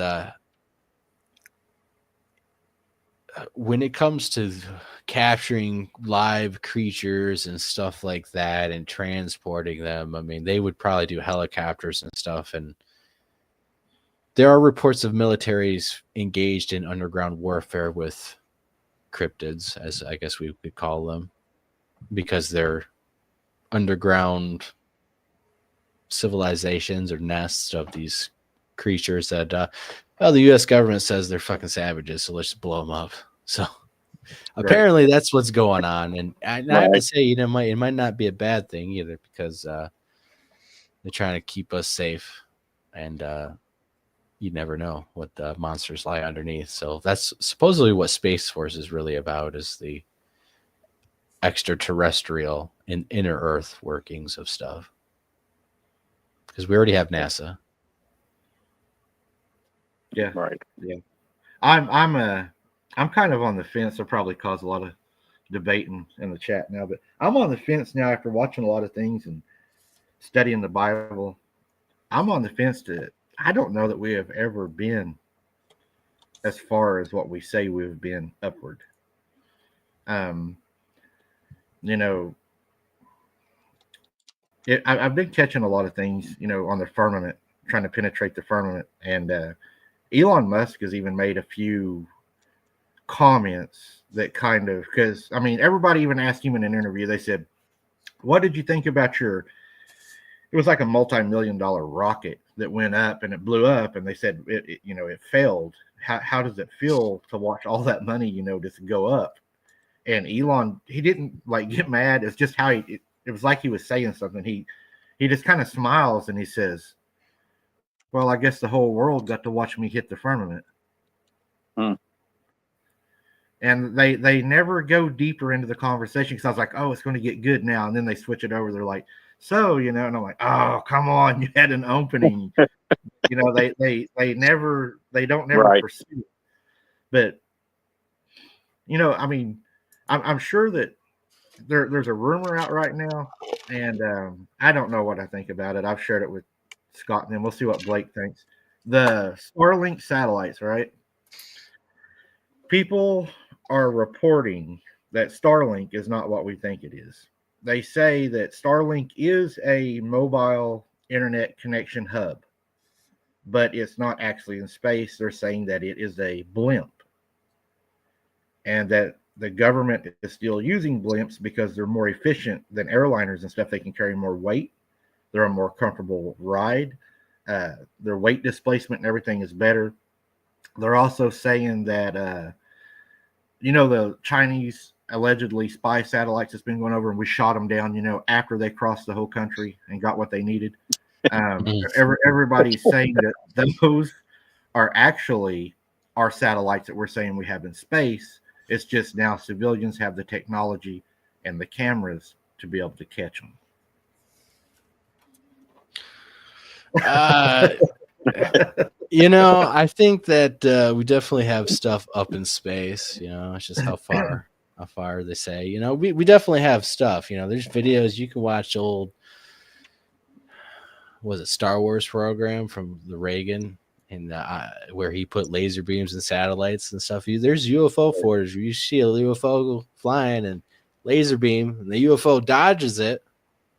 That's real. That came from that, programs and stuff. We have stuff out there that, I guarantee you, scare the crap out of us. And I think we probably developed it because of some of the stuff, and the government's finally talking about it, how they're infiltrating nuclear sites. They're going through bases. There's the one video where you can only see it through thermal, and it's like the squid drone, kind of looks like the drone from the second Star Wars movie when he's on Hoth, and Solo shoots the thing. It looks like one of those droid things, and they don't know. They're saying it's not us. They're not. They're pretty sure it's no one else in the government. So it's something else, and they're hinting at that it's not extraterrestrial. So it ain't from outer space. They're kind of hinting at it's from Earth or these extra dimensional portals and stuff. Well, so they're not really calling it aliens and stuff and from extraterrestrials, Mars and stuff anymore. They're here and stuff, and we have, of course, ancient myths of these Argartha and Shambhala and these places that are in the earth or in these mountains of civilizations and these people of magical people who glow like the sun. And those are the moon people or the moon-eyed people or something. Oh yeah. Maybe those are different. Maybe those are a different one. The Moon-eyed people is a Native American legend. Garth, like Shambhala or Shambhala. I think there's another one where in the Himalayas, they're inside the mountains and stuff. There are these civilizations of these extraordinary people who can fly and they have magical powers. They can heal and stuff, and there's secret entrances in these mountains in the Himalayas that are all just frozen wasteland of nothingness. And there's one in Eurasia and stuff too where they have magicians who fly on magical carpets and stuff, and they go to this mystical land that you can't really get to. The almost average person can't really get to. It's almost magical and stuff. But the story of the Admiral Byrd going into the Arctic, into the Earth, and being stopped by basically advanced civilizations of people with aircraft and stuff, and he goes to the South America Operation High Jump, and where you can watch footage of this military footage of our ships. Basically, it's the aftermath of our ships got messed up by something, and you see a little bit of all the damage and stuff of some battle in Antarctica that they kind of don't really like. But the story is there's aliens there. There's the Nazis. Secret bases there. That's where the gray aliens were. Some of these Nazis were in contact with and stuff like that. They were heavy into the occult and stuff. The Vril Society, they had different cults of women with super long hair, conjuring and talking to entities and all sorts of stuff. They went over to the Himalayas to look at artifacts. There was a castle that Himmler had, where basically they took over the castle and stuff, and he made it his headquarters, one of them. And the story is that there was this castle built over a hole, and they cemented the hole over and stuff with rocks and stone because monsters would come out of the abyss, out of this hole. And so they built a fortress over it and finally covered it up. The Nazis took it over and did a lot of different occult practices and rituals there. We don't know exactly what took place there, but we do know that Heinrich Himmler and the SS were heavily into the occult. They went there specifically for this legend, just like they went after the Spear of Destiny. They went after the Ark. They went after the Holy Grail. They went after anything and every single thing, mystical, magical, talking about the woodwoos and stuff, like European Bigfoots and stuff, anything and everything. They would investigate, trying to find artifacts because they thought there was going to be power and stuff from them. And there's legends and stuff that they found certain things, and there's occults and stuff. There's they're still going on in Argentina and different places in South America where there's communities of blonde hair, blue eyes, German speaking people whose grandfathers have a very shady history. So that stuff, World War II, the history and stuff is not what the history books has said. A lot of Maine Nazis did get away and lived a good life and had grandkids and stuff. And some of them here in the U.S. A lot of them are in South America and stuff. You Yeah. know, you can watch Tim Kennedy's Searching for Hitler, Hunting for Hitler on the History Channel. He does a lot of in-depth interviews talking about, like, this is real. Like, those guys won in a sort of way because they never got caught. And some say technologies and stuff got developed over there, and there's different breakaway colonies, like in Argentina. There's supposedly in the Antarctic and stuff where some people think that these are the Nazis and aliens working together. This sort of stuff because they were so heavily into the cult, talking to these entities, and I find it fascinating. I find it weird. It's very odd, again, how these entities play a role in cultures and history, even modern history. It's always on the fringes, though, They don't always talk about that. I'll say, but it's there. I've seen a couple investigation videos where people have actually gone into that building that you were talking about that was built over the hole, and they've done investigations. Have you seen any of those? Not any person doing investigations now and stuff. Oh, but yeah, pretty creepy stuff. Even though they've gone in there very skeptical, they've come out questioning things and pretty interesting stuff. So do you think our government really had a treaty with them or an agreement with them? You think that was a real deal whenever, was it Eisenhower they said went missing, and then for so long, then they came out and they said that, oh, well, he had an emergency dental appointment and he's been located, but they said that he actually was talking to these entities and had went missing, and Secret Service was trying to find him. Well, they the story is, whether there's whistleblowers coming out, the information is that as soon as we dropped nuclear bombs and stuff, started making the bombs and dropped the bombs, that, we started seeing these Foo Fighters before the war ended with the bomb, but we started seeing Foo Fighters, is what they call them, balls of light that would follow aircrafts, and these things were monitoring. As soon as we were able to blow up and irradiate and pollute the earth heavily, these creatures came massively back and expose themselves. Roswell, Area 51, all of a sudden the UFO explodes into consciousness of every modern person. And they say that's, there's a treaty made and technology that was given. And there was a comment earlier and stuff that the government is Luciferian and stuff. There's some people who say that these entities were these demons and they were giving them technology. And of course, you gotta pay a price in some way. And so if there's good side of the government, the evil side of the government, I would have to say that if the devil has a role in pawns in play, I'm sure God has his own people in play and power and stuff. Mm-hmm. It's very troublesome when you look at some of the stories about Aleister Crowley going into sleeping into the Great Pyramid, coming in contact with spiritual entities and drawing them, and they look like little gray aliens and stuff like that.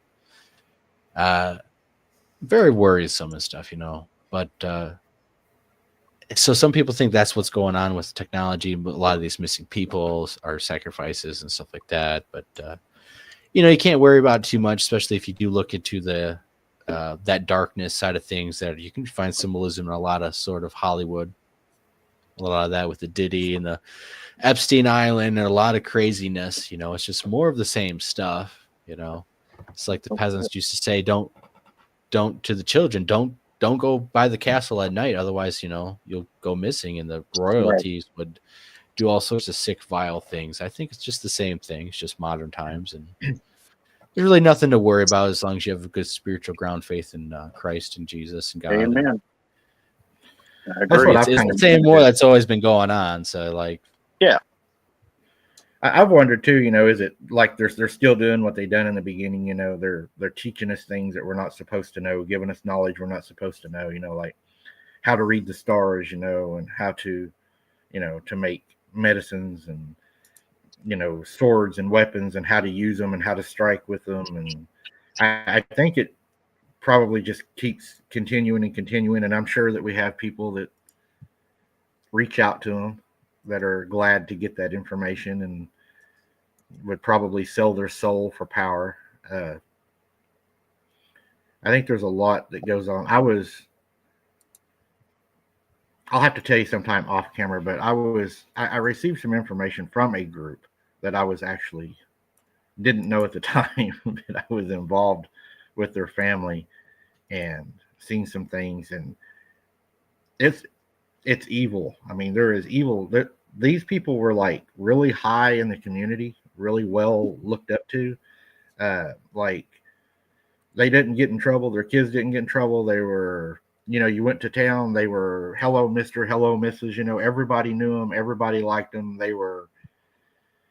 But then when you go in their house behind closed doors and you house sit for them and you see things, and then they start trying to indoctrinate you into their club and tell you, this is the truth and this is the way, and if you do this, you get a ring, and yeah, you probably know what I'm talking about now. But it got really, like, I was surprised because I was always told they were the good people. You see them in parades, they got to be the good guys. They're helping the children, but I'm telling you,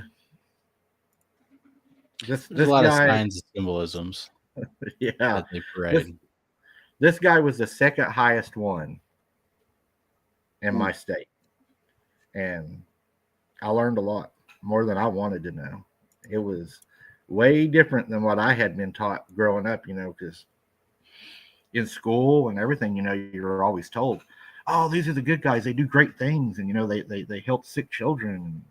They wear the special hats. Yeah, they're the good guys. Funny, driving little funny cars. Yeah. Yeah, but but what I saw behind closed doors, they're not the good guys. I mean, there was some really dark, like, I was even told, because I read the King James version of the Bible. That's what I read. And I had one, and they're like, oh, well, let me show you the real truth. And they have their own book. And I was like, no. Because, I mean, you could just read through it, and it was a whole lot of, like, sacrifices, blood sacrifices. They went back into ancient times and talked about, the truth, the enlightened ones, and I don't know. It was too much for me. I got out of that. I left everything. Sounds like it. Yeah, I left everything. It wasn't for me. I mean, each to their own, but that's not a path that I wanted to go down. Yeah, and there's groups like that in a lot of towns, especially the Masons are very popular. They've basically got a temple in almost every little town. If you look hard enough, sometimes they're just a little dinky little door overshadowed by the whole main street, but they're there. There's one there. And it's like John F. Kennedy said, with secret societies, they do stuff in the dark, and with all the bad stuff going on and what we experience, we always have to remember there's a lot of good stuff, and God is not to be played with. And we got to remember that Aleister Crowley died on his deathbed. He said, and his last words were, "I'm perplexed. Satan, be gone." Same with Anton LaVey. He died saying, oh my gosh, something's very wrong. Something's very wrong. Something's very wrong. They didn't die happy. They didn't die get some magical paradise that they were promised. They got exactly what they deserved, and it comes from God. It didn't come from the devil, And, right. So we always have to remember that. I always think that, everything that we see with evil, we see it. It's always simply there. We experience that so much more than, we don't see angels of light. I mean, commonly compared to all this demonic stuff that I would say we as humans experience and stuff. That's more common to experience a ghost, maybe some poltergeist activity, some stuff that we would lean towards maybe the darker side, then experiencing a lot of the stuff that we could say, oh my gosh, that was an angel of God. That was 100% this and that. So I think there's a reason for that. We experience that it's there and stuff, even though the good's always there. We have to remember that just because you don't see it and experience it doesn't mean it's not at play. It's not working 3 times as harder to keep you safe than the evil that you can experience and stuff. So. And then, you talk about the water. Brenda Hamilton. You know, I always felt that she was left in the water for a reason. I always thought that was a weird one. That one has always, always catches my attention. I mean, she was still alive, and she had been consumed parts of her alive, and it left her in water up to her neck. That seems, I don't know. I think water is. I'm around water, and me and Jesse's had that conversation. I think she lives pretty close to a body of water, and A little bit. it seems like the people I were telling you about, water is a big thing to them. They use a lot of water for different things, and I was just makes you wonder: does it all come? The evil all come from that? Is there something to that? Is there power in it for them? Is the evil there for them? I don't know. I think that's just it depends. You know, some people think that the ocean is evil and what lurks underneath of it because of the Leviathan and the beast of the sea and stuff like that, or some of the Babylonian fish gods and the fish-headed Pope hat and stuff like that. I mean, if you want to get into that, like they think, water can be a place where evil lurks and stuff. But there was one missing 401. Yeah, I don't think it has anything. Yeah, I think water can't be bad if we get baptized and cleansed in it. I think it's like if we look at the Bible that there's spiritual entities that possess humans, and then Jesus exercises them, and they go into pigs and stuff because they're allowed to. Then they flee into the ocean and stuff like that to die, or some say they don't die, but of course they go somewhere else and stuff like that. But there was a recent 411 fascinating one where this water treatment plant chemist actually went missing in the plant, and they found her inside of a tank with a little plate that had the missing screws and stuff. But you couldn't really, again, highly secure place, secure floor and level that you had to have key card access. She was the only one in there. No footage of any foul play. She was stuffed in the tank. Almost you couldn't get in the tank and put the door on herself. But again, water was involved. Very odd, highly secured place, and they don't know what happened. That is very, very odd, and it's not happening in nature in a place where you don't think spiritual activity would be a huge thing. Water treatment plant. That was probably the only death I would assume at that treatment plant. So what else is going on? There must be other factors, and could it be other people or possessed people influencing and causing entities to cause and do stuff? I'm not really sure. I do lean towards spiritual stuff a lot of times, is because of the Bible does talk about evil spirits and good spirits, and you should test the spirits to see where they come from. So there must be a way to tell where they come from, or at least you would be able to know, right? So there's a lot of things that we don't understand and don't come into play. There's a lot of placebo effects that defy explanation and truly does defy science, because there's been placebo effects of healing where the person will start absolutely believing like they got a miracle drug and start healing out of nowhere through sheer thought. And there's no explanation of how they are doing that and stuff. So the mind is very powerful. I think subconscious is very powerful, and all this other stuff. There's proven stuff where you can influence, and your mind is always producing magnetic waves and stuff that are filtering and floating out there, and other people's brain waves are floating out there, and your brain waves are interacting. Your subconscious is picking up stuff. That's how you can sometimes finish another person's sentences, or you're about to say oh yeah, I think we should turn the heat on, or something off the wall that your person next to you spits the exact same thing out, and it was like right in your head. You're just about to say that. Mm-hmm. You know, our brains are able to pick up on these things, and I wonder if it's almost like something can influence them and dial in and influence the waves of the brain, and that's how you can get these possessions and stuff like that, or these influences of entities or negative. And we do know that even emotions can affect humans and stuff, you know, if you constantly, and we see this with the rice experiment. You can look it up on YouTube and stuff. Very famous experiment of how swearing and being angry and stuff will cause bacteria and mold to grow in rice. And if you are happy and pleasant and say lovely things, that it actually preserves the rice longer just by sheer emotional content that you're throwing at something. We know that it's demonstrated with flowers and stuff. You can do the same experiment. You can do it with water. And so what that is showing is, you know, you're destroying your body with your emotions that you're causing. So if you're able to do that and influence stuff outside of your body by sheer emotions and stuff, you know, what else is able to that affect or affect you? Of course, you know, possessions causing all sorts of crazy stuff.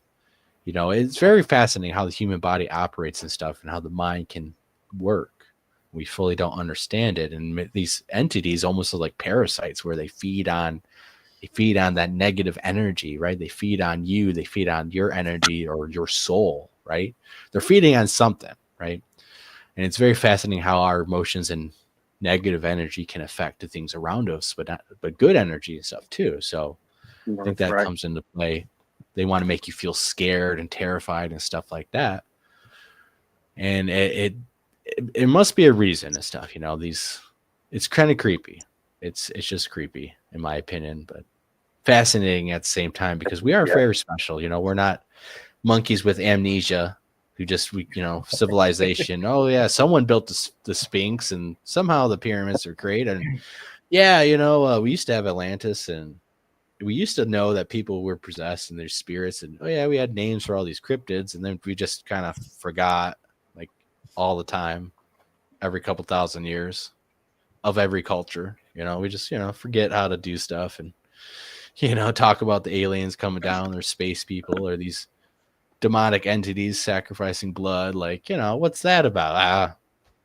We just made it up, guys. It's okay. Let's just. Well, you know, it's funny. Kind of it makes me think of. So Squatch and Grandma had mentioned that she also had slapping on the houses and stuff when she was growing up, or 12. I think that's what I read. Sorry if I get that wrong. But so just to go back to what you said about, yeah, you know, this amnesia thing and where we forget.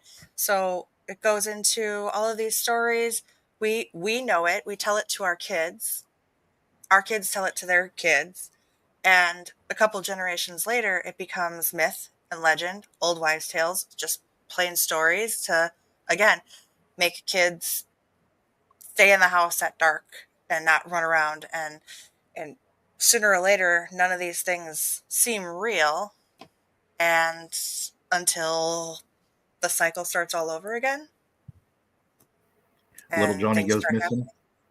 Yeah. You know, you hear about all of these stories about, you know, children missing in the river, falling in the river, and the witches taking them. I mean, could they have been these other cryptids that were in there running around that they mistook for witches or little trolls, or, I mean, who knows? But, you know, you'd end up having these, kind of like what Dave Pilates does with these groups, these, I forget what he calls them, these patches. And every so often, every few years or decades, you know, you get this group of missing people that are of the same age or idea. But nobody remembers it because nobody looks back that far. Nobody researches it. Nobody actually, or it wasn't documented, or it was, you know, oh, little Johnny just slipped and fell. It was a bad storm and he slipped and fell into the river and got washed away. Well, did he really? Or is that the story that was told because nobody else could even read or write at the time, or questions are all out there. Or they retire, people get old, people forget. Yeah. And another thing it makes me even think about too is whenever I went through my investigative school, they do a psychologist part where we have to go through, and they try to teach you kind of how people's minds work, because you look for MOs. People, humans are, creatures of habit, and whenever you start following certain MOs, they usually will present that person or what to expect that person to do. One of the things I thought was really interesting is I think a lot of these cryptids are misidentified, and the reason I think that is, like what Jesse said, in the water, the witches, but they were the Sasquatches. They taught us if you have something happen in an area to where you have multiple sources of witnesses, the reason you get different stories at what people see differently is because their own individual brain will try to make sense of the situation to where they understand it. Mm-hmm. So if you're more familiar with a Sasquatch than say a witch, and that was to happen there, then they may say, there's a Sasquatch. Or if people are more into, they believe more that witches would exist, it could be a witch. Same as, when you take somebody down, they tell you when you're wrestling somebody that's combative, that doesn't, that resists arrest, and you're fighting them on the ground. You're in a public area, they use Christmas Eve as one of their scenarios. You got a lot of people around, a lot of video cameras and stuff. So what do? Everybody starts yelling, "Stop resisting." Even if the individual at the time has stopped resisting, you continue to say stop resisting. Because when you go to court, 90% or higher of those people are going to see him resisting if he is or not. Because just by an authoritative figure yelling, "Stop resisting," you're in uniform, you're the one in the right. So that's what they're going to see if they see it or not. That's why they record all them people now. It's very fascinating how our brain works and how our eyes operate and how we visualize reality and stuff. We see in 3D and stuff, and there's a lot of talk of these non-biological entities, whatever that's supposed to mean, right? Ghosts. That they could, if they're living in different dimensions, say like 4D, the fourth dimension and stuff, if they try to appear as something that we see, we're not going to see a 3D whatever it is. We're going to see distorted. Our brain is going to try to process something that's not really able to process. And a lot of people think that there's some people I've seen that said, like when you look at angels and stuff, the reason why you're depicting, and they're saying, oh, there's these wheels of chariots and all these spinning eyeballs and stuff, is because you're looking at a higher dimensional entity that's coming in a 3D form, and our brain isn't able to wrap around what it actually is. That's why you have all these depictions of multiple wings and eyes and all this. I don't know. It kind of makes sense. I'm not saying it's the truth of that's what angels are supposed to look like and all that, or if that's the reason why they're all like that. But it makes sense of that if there's other entities in different dimensions or different states of being, that our brain isn't able to process them fully and stuff, and maybe that's why we see things disappear when really maybe they didn't really disappear. Maybe they're just right there. Maybe sometimes we see things that are always here, but they don't see us either and stuff, and we see glimpses, and maybe there's some interactions. A lot of people think that's with these residual hauntings and ghosts and stuff like that. Some of these intelligent entities like UFOs and stuff like that are some of these things that are able to come down into our dimension and interact with us for so long. Like there's these rule sets and stuff like aliens abducting people, and you can say, in the name of Jesus, protect me, get away from me, and the aliens disappear. Like that don't really make sense if it's an alien from Mars who worships a totally different God doesn't really care about your God, because their God's superior. They're the aliens. All of a sudden it works and stuff. Like, unless there is an actual spiritual warfare going on of our God is battling other entities and different spiritual stuff like that, it makes no logical sense of why aliens would be repelled by the name of Jesus and stuff like that.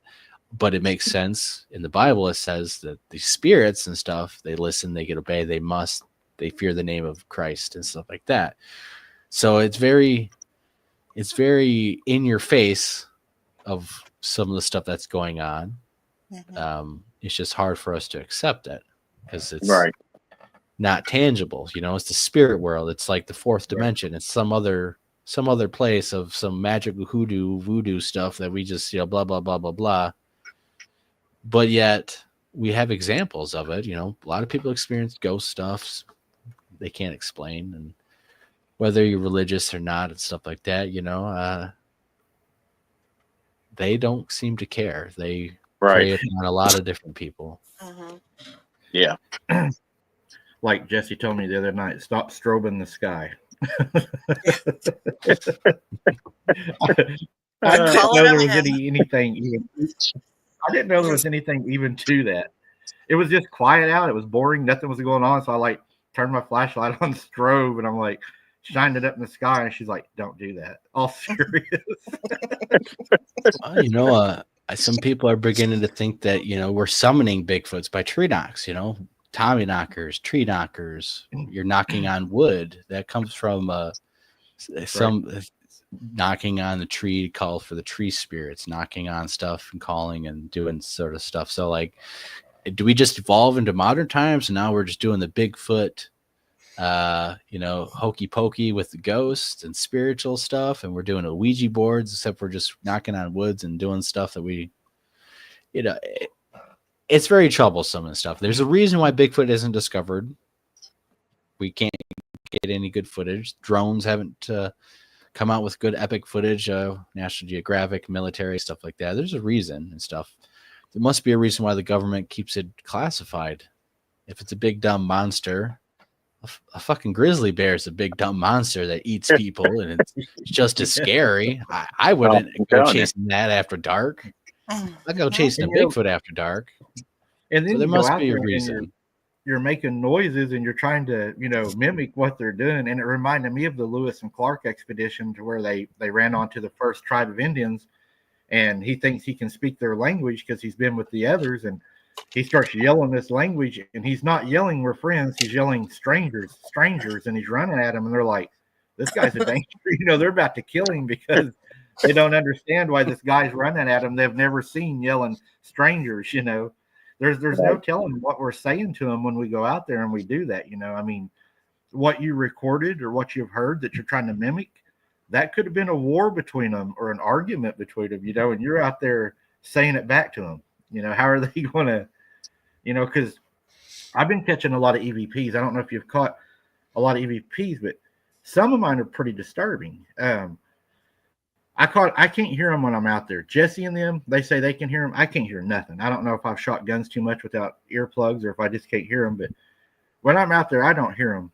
But there was one conversation that we got off an EVP that Jesse had heard that a guy analyzed for us. I don't know how to do the analyzation. He knows how to do it. So he analyzed it for us. And what we heard was, I think it was something along the lines, "You're going to die" in the EVP. And then it was like another one spoke back and said, "Why did I have to die?"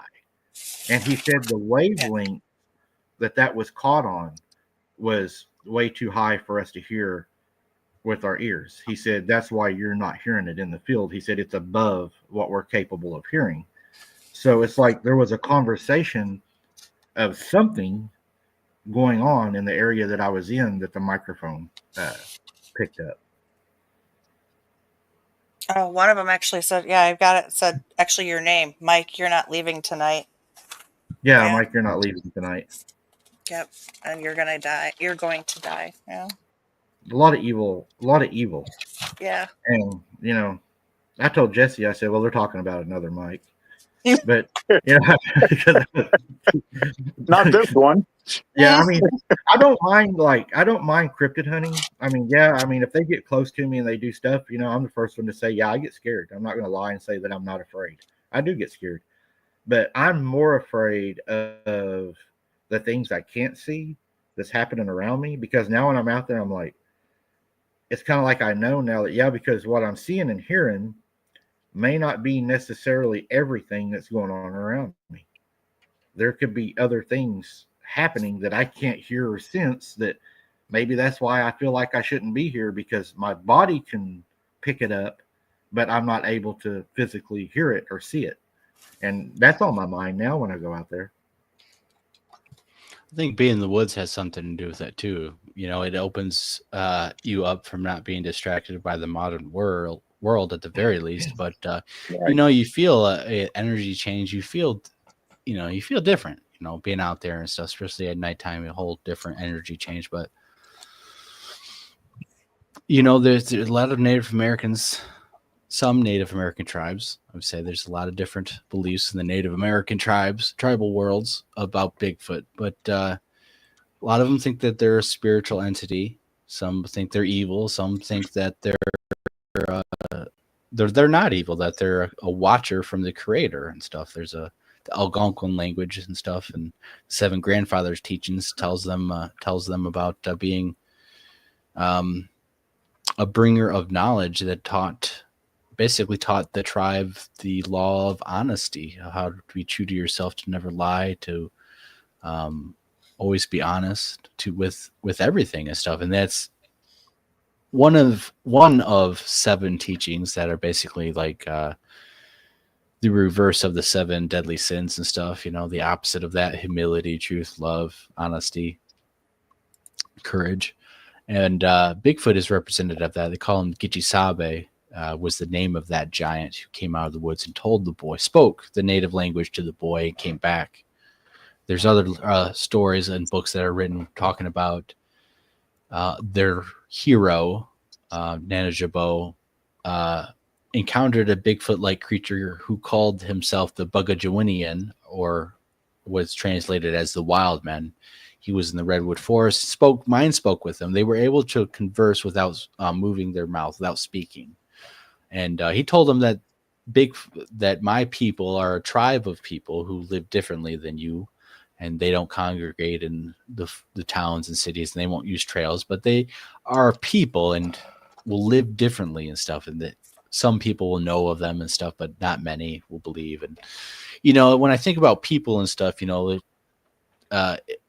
and they had some magical powers and stuff, but he didn't say they were like aliens or spiritual stuff. But he said that they were a people and stuff is what he described them as. And I wonder, you know, just like us, you know, people could have different personalities, nefarious, just because they have tribal rules and customs and traditions of what, you know, this is how we should interact with people. It doesn't mean you wouldn't have some rogue ones, some bad ones who maybe are doing this. And, you know, not all of them all are friendly. So I do kind of lean towards that, of it's some type of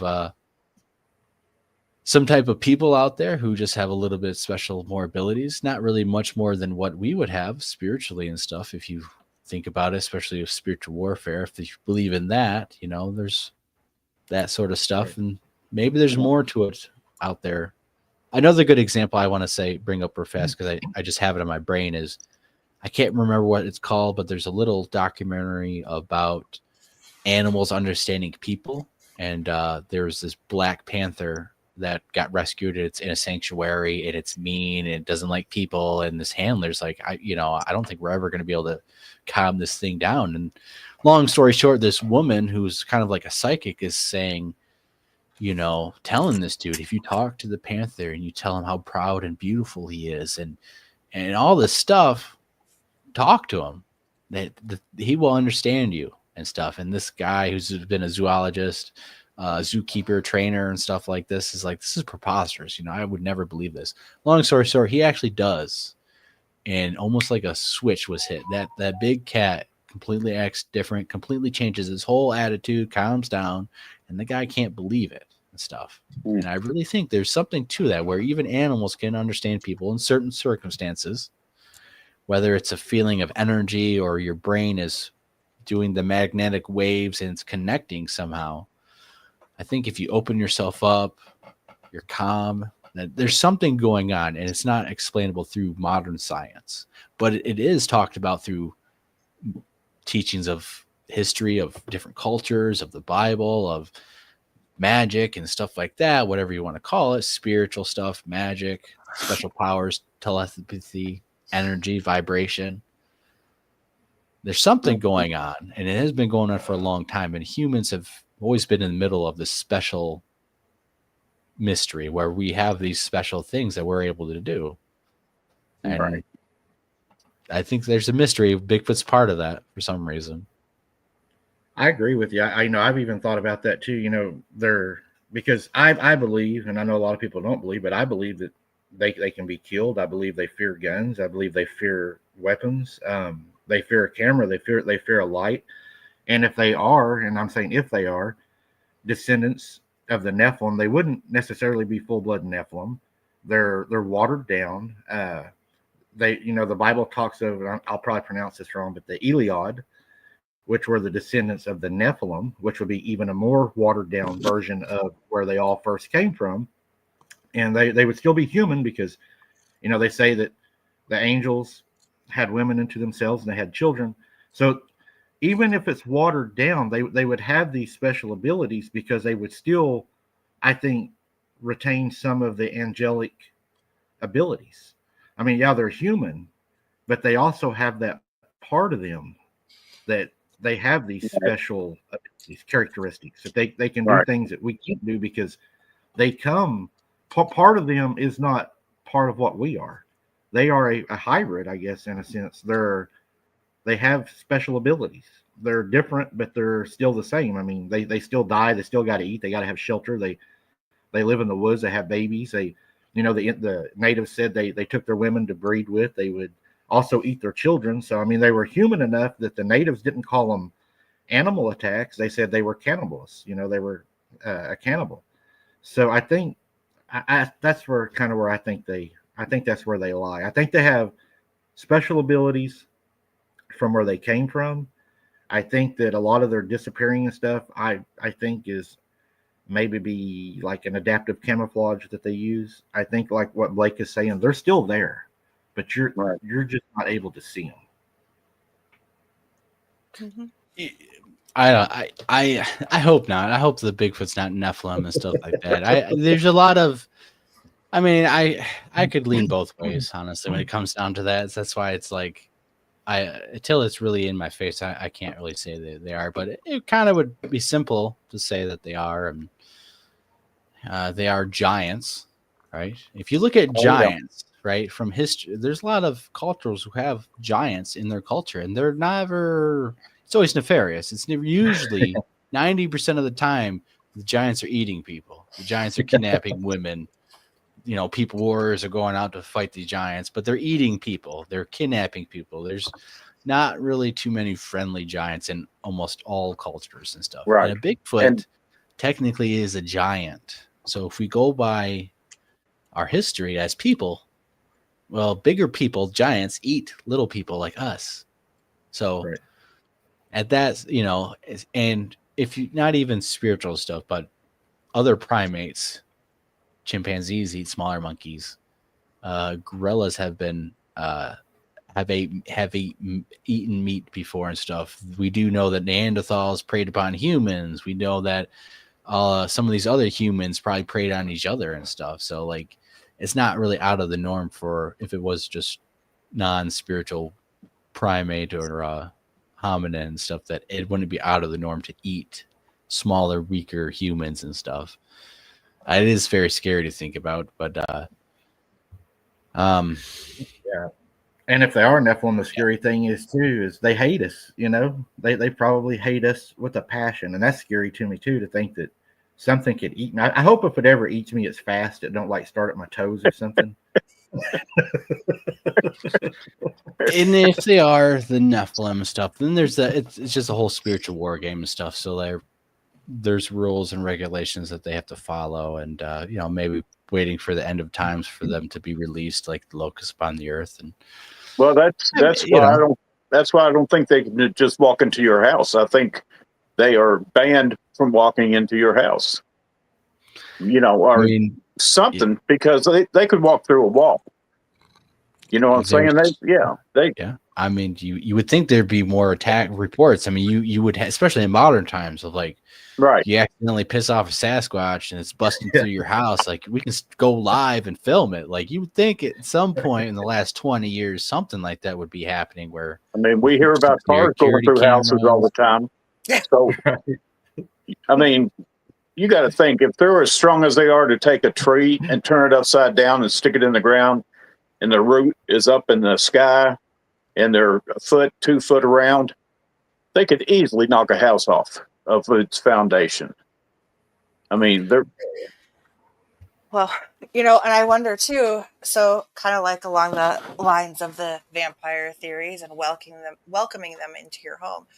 I've never liked the idea of having, like, you know, those welcome mats in front of your house that say welcome, come on in. Yep. It's like an open invitation. Does anybody ever think about that? Like, it might look cute, but you are placing an open invitation to come on in. Yeah. to come on in. And And then how when many the people spirit, have had stuff happen? Mhm. and then spirit, you know, the spirit of death came, and those who had the blood on their doors that passed them by. So there's a lot of. Mhm. Like, what do It- you have sitting outside your door greeting the person that comes to your door? Is it, you know, Well, welcome, come on in? Or is And it, what about the black-eyed kids? I mean, yeah, according to that, you have to invite them in, and then if you do, you're in trouble.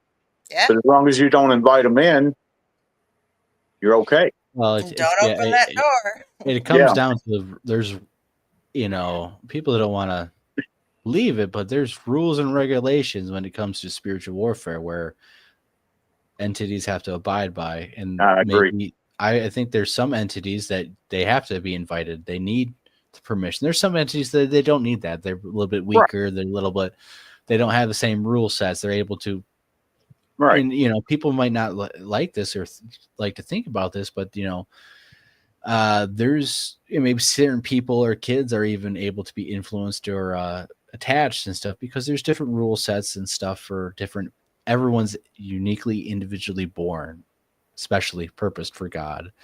And you know, some people have a heavier plate that God thinks that we're able to handle and deal with, and that you know, some, like the book of Job and stuff, you know, sometimes, you know, God and the devil they make a bet on whether or not, you know, Job is gonna denounce God or not, or, and God's, you know, believes in his man, you know, and there's a lot of crap that happens. But you know what? And I know Job's at his lowest point, you know, God says, stand up on your feet like a man when you're talking to me, when I'm talking to you, you know, stand up on your feet like a man through anything, no matter what you're facing. And I think so. God has a lot of faith in us, and I think there's a lot of stuff that is allowed and we don't know about. A lot of modern people would be like, you know, I can't get over this feeling. I'm depressed all the time. And there's entities that, you know, influence them because they don't have any faith. They don't have any, and they want, and people might laugh at that and say that's preposterous and stuff. But, you know, I've experienced more than enough in this world to know that there's so much beyond that we just don't understand. That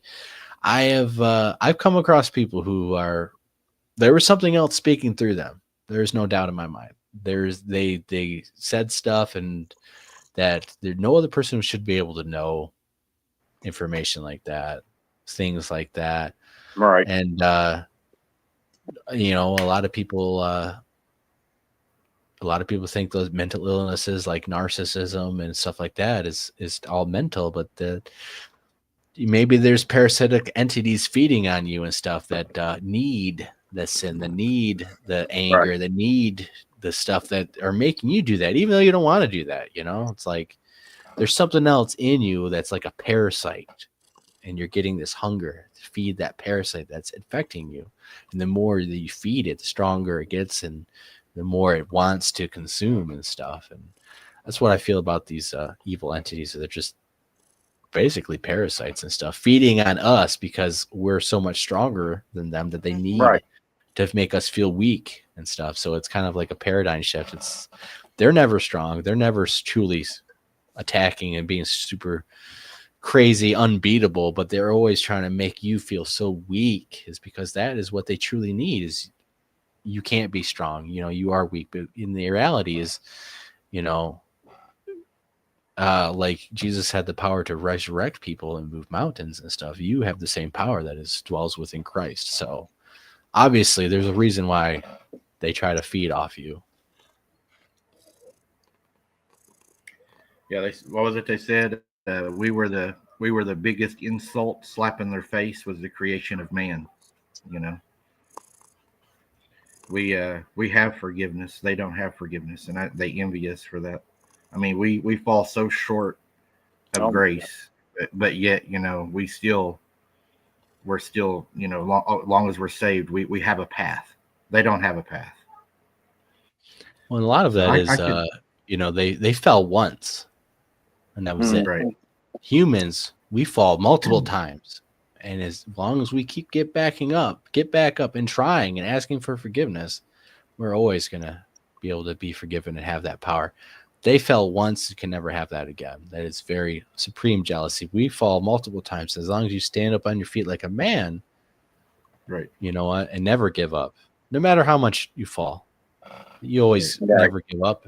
That's the biggest difference and stuff, and that's why they always try to make you take your life, and that stops God's destiny, is to cut your life short and stuff. That's why a lot of demonically influenced stuff is kill yourself and do that. And you know, if you hear suicide survival stories of these people, it's like, you know, they hear these evil voices, you know, telling me to do it, and you'll relieve so much stress and you'll be happy, and then all of a sudden they do it, that voice is gone, and all of a sudden they, you know, they're asking God for help and stuff like that, and they feel presence and they get saved and stuff, but they feel like this influence, and this, once they do it, that evil influence is like a smirk and laughs, and it's gone. It's like, you know, you fucked your life up, and that's all they want. Mm-hmm. Yeah. Like you said, it's spiritual warfare. You know, they're there to destroy you, the real you. You know, to attack your spirit. We had to pick a guy up one time and do a transfer, and at the prison, they said that they had given him as much medication as they could without killing him, and they said he should be really quiet for your trip. That dude, when we hit the road, he was sitting straight up in the back of the car, talking to us wide-eyed, man. But it was, he was talking about like how we were going to die and how worthless we were, and you know, he was right, and people deserve what he done to them because of the way humans are. I mean, it was weird. We just, you know, turned the radio up and we're like, all right, dude. I mean, he was, and it wasn't like he was angry. I mean, he wasn't beating on things, trying to kick the cage. He was just sitting there, like, just talking, just continuously talking. And it was all just evil, and how terrible we were, you know. It was really weird. I'll never forget that one. And he was supposed to sleep. I mean, they said they had drugged him as much as they could without killing him. And he was just like normal. You couldn't tell he had anything in him. Yeah, that doesn't sound like normal human. Well, they had a lot of trouble with him. He would hang upside down in his cell, and he would try to sleep. Yeah, he would try to sleep upside down. He would masturbate on a full moon, and it would cause an uprising because all the other inmates would get scared and aggravated, and he would stand on his bed and he would like try to preach to everybody. He would like walk over to the bars and start banging his head on the bars so bad that they actually had to put him in like a padded room because he was physically hurting himself. I mean, this guy was doing some things. I mean, he even told the guy that he was like bunking with before they put him in his regular own cell. He said, one of these nights on a full moon, you're probably going to wake up with me eating you. And yeah, they ended up putting him in his own cell, and with a bottle of Chianti. Yeah, and you know what was bad is the prison took him so seriously that whenever they would do like a shakedown, or they would move him from a cell to the infirmary or somewhere, they used the CERT team to do that. They did not use the regular personnel that would transport normal people. They would use the actual CERT team to move him around and deal with him because they felt that he was like, they said, their beds, it's got that angle iron on it. He got mad one night because when they brought him his food, he didn't have enough beans. And he like jerks his like mattress off and is throwing a fit. He grabs that bed, like flips it up, and they're just like cheap metal beds, flips it up, and he actually bent that beam out of his rage. So they were like, yeah, you got to be careful with this one. I mean, we had him totally shackled and everything whenever we moved him. I guarantee you. Yeah, I mean, that was bad one of places. The bad places to probably have a lot of those spirits roaming around waiting. Oh, there's a place that everybody wants me to go to, and I don't know, man. It's an old penitentiary. It was an asylum for the criminally insane. It's about 30 miles from me. It's got a huge graveyard that they didn't even mark the plots or put nothing. They were unclaimed people that were left there.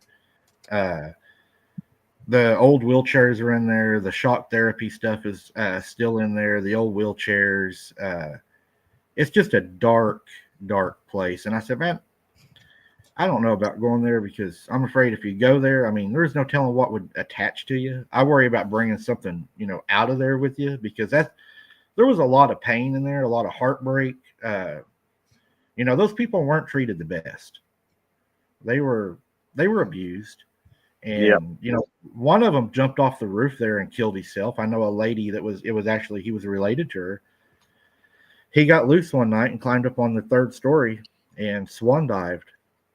I mean, it's a bad place. Yeah, I don't mess around with that stuff. Bigfoot's good enough, and yeah, right. Yeah, I mean, it ain't like you're going there to prove what it is. I mean, we already know what that is. Right. That's the way I feel about it. Yeah. I mean, yeah, demons are all over. They just walk around. They're everywhere. If you show that you're interested in them, they'll respond to you if you do enough. I promise you. I've dealt with them, as y'all know. That's the funny thing too is a lot of people struggle to find God or signs of God, or like I never, a lot of people are like, I don't feel His presence, but it's very easy to just start tiptoeing in the dark side and you start seeing stuff and experiencing stuff. That's easy to, it takes real work to sometimes to it seems like, God, of course, hears you listening, but, there's trials and stuff that God puts everyone through and stuff because, he tests people and stuff. I think He needs capable people and stuff. And there's reasons why people go through stuff clearly and are, maybe get attacked more than others and stuff. Yep. And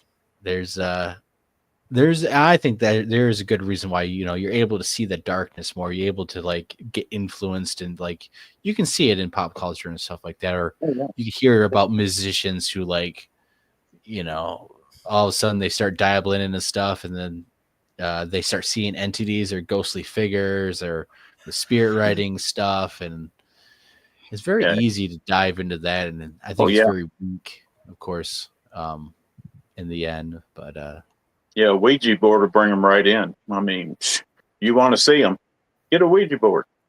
No, don't get a Ouija board. But I don't recommend it, but you will bring them in. I promise you. Scott had a bad experience with one of those. Yeah. Mm-hmm. It wasn't my fault. It was my mom's fault because she bought the Ouija board. Of course, it was nothing but a game that everybody was playing. And we started playing it, and of course, the thing's moving. I'm like, well, you're moving it. No, you're moving it, And one day, my sister was going out on a date, and my mom said, well, what's his name? And she said, I'm not telling you his name. Every time I tell you his name, then he becomes friends with my brothers, and I don't want to date him no more, so I'm not telling you nothing about him. And so we were sitting there, and Mom said, well, let's get the Ouija board out and ask what his name is. So we're sitting there and we get the Ouija board and all of a sudden it spells out strange. And we're like, that's weird. And I'm thinking, well, Mom made that up or, we're thinking everybody was pushing it to where they wanted it to go to. And she comes home, and my mom said, Ouija board said something like strange. She said, how did you know his last name? And she got mad. I mean, she was upset. And of course, we all looked at each other like, wow, this thing actually does work. And I had lost a hamster when I guess I was about 12 or 10 somewhere, and I can't even remember, but I was young. And I had lost my hamster. Mom said, well, let's get the Ouija board and ask her where the hamster is. Well, we got the Ouija board out. The Ouija board said in the air conditioner in basement.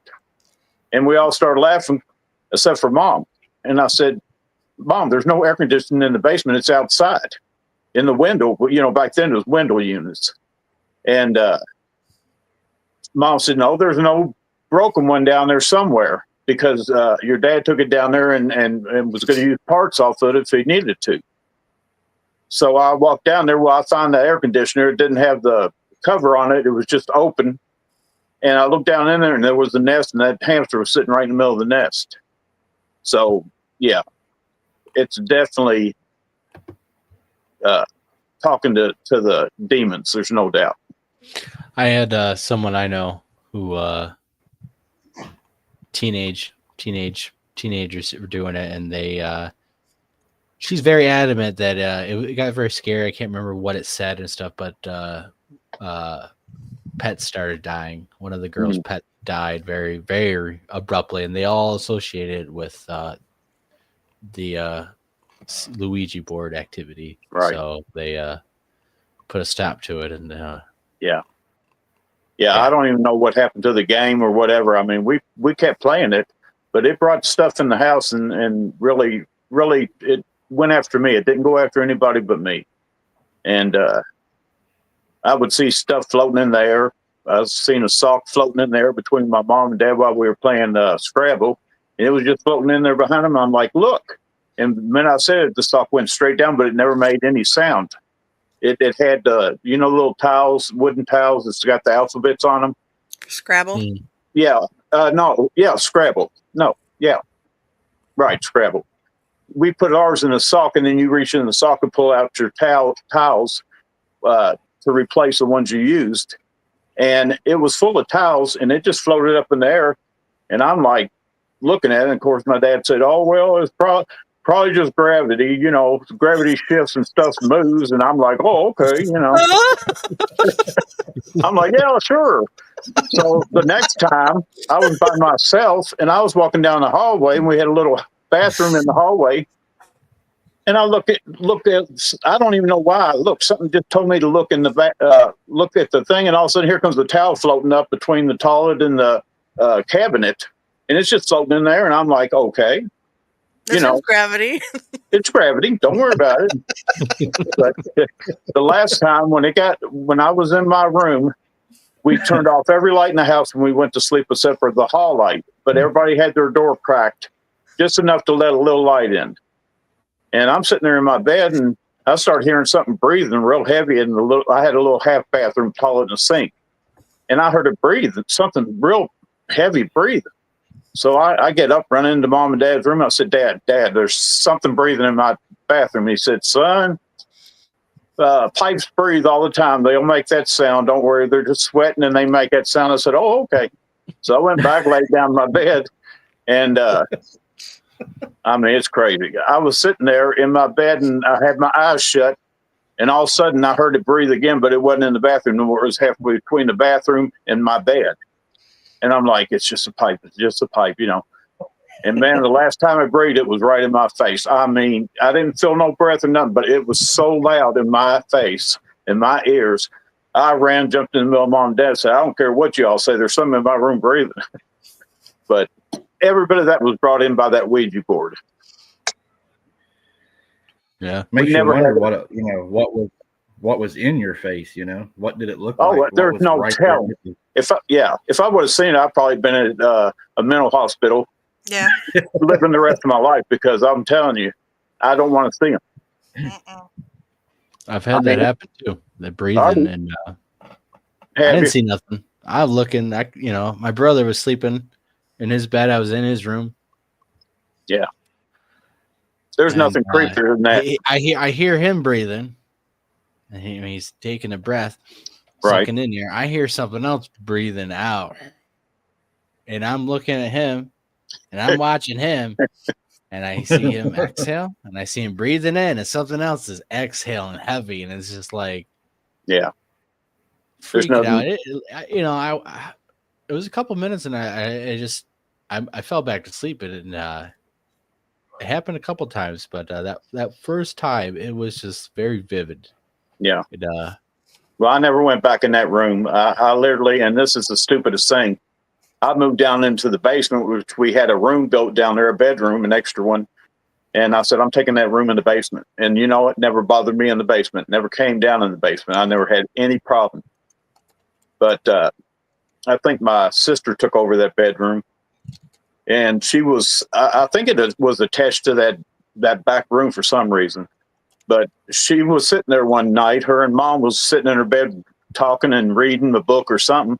And all of a sudden the window started shaking, like vibrating real hard and real fast. My mom screamed, "Scott, get out here!" And I'm like, "Okay, I'm up."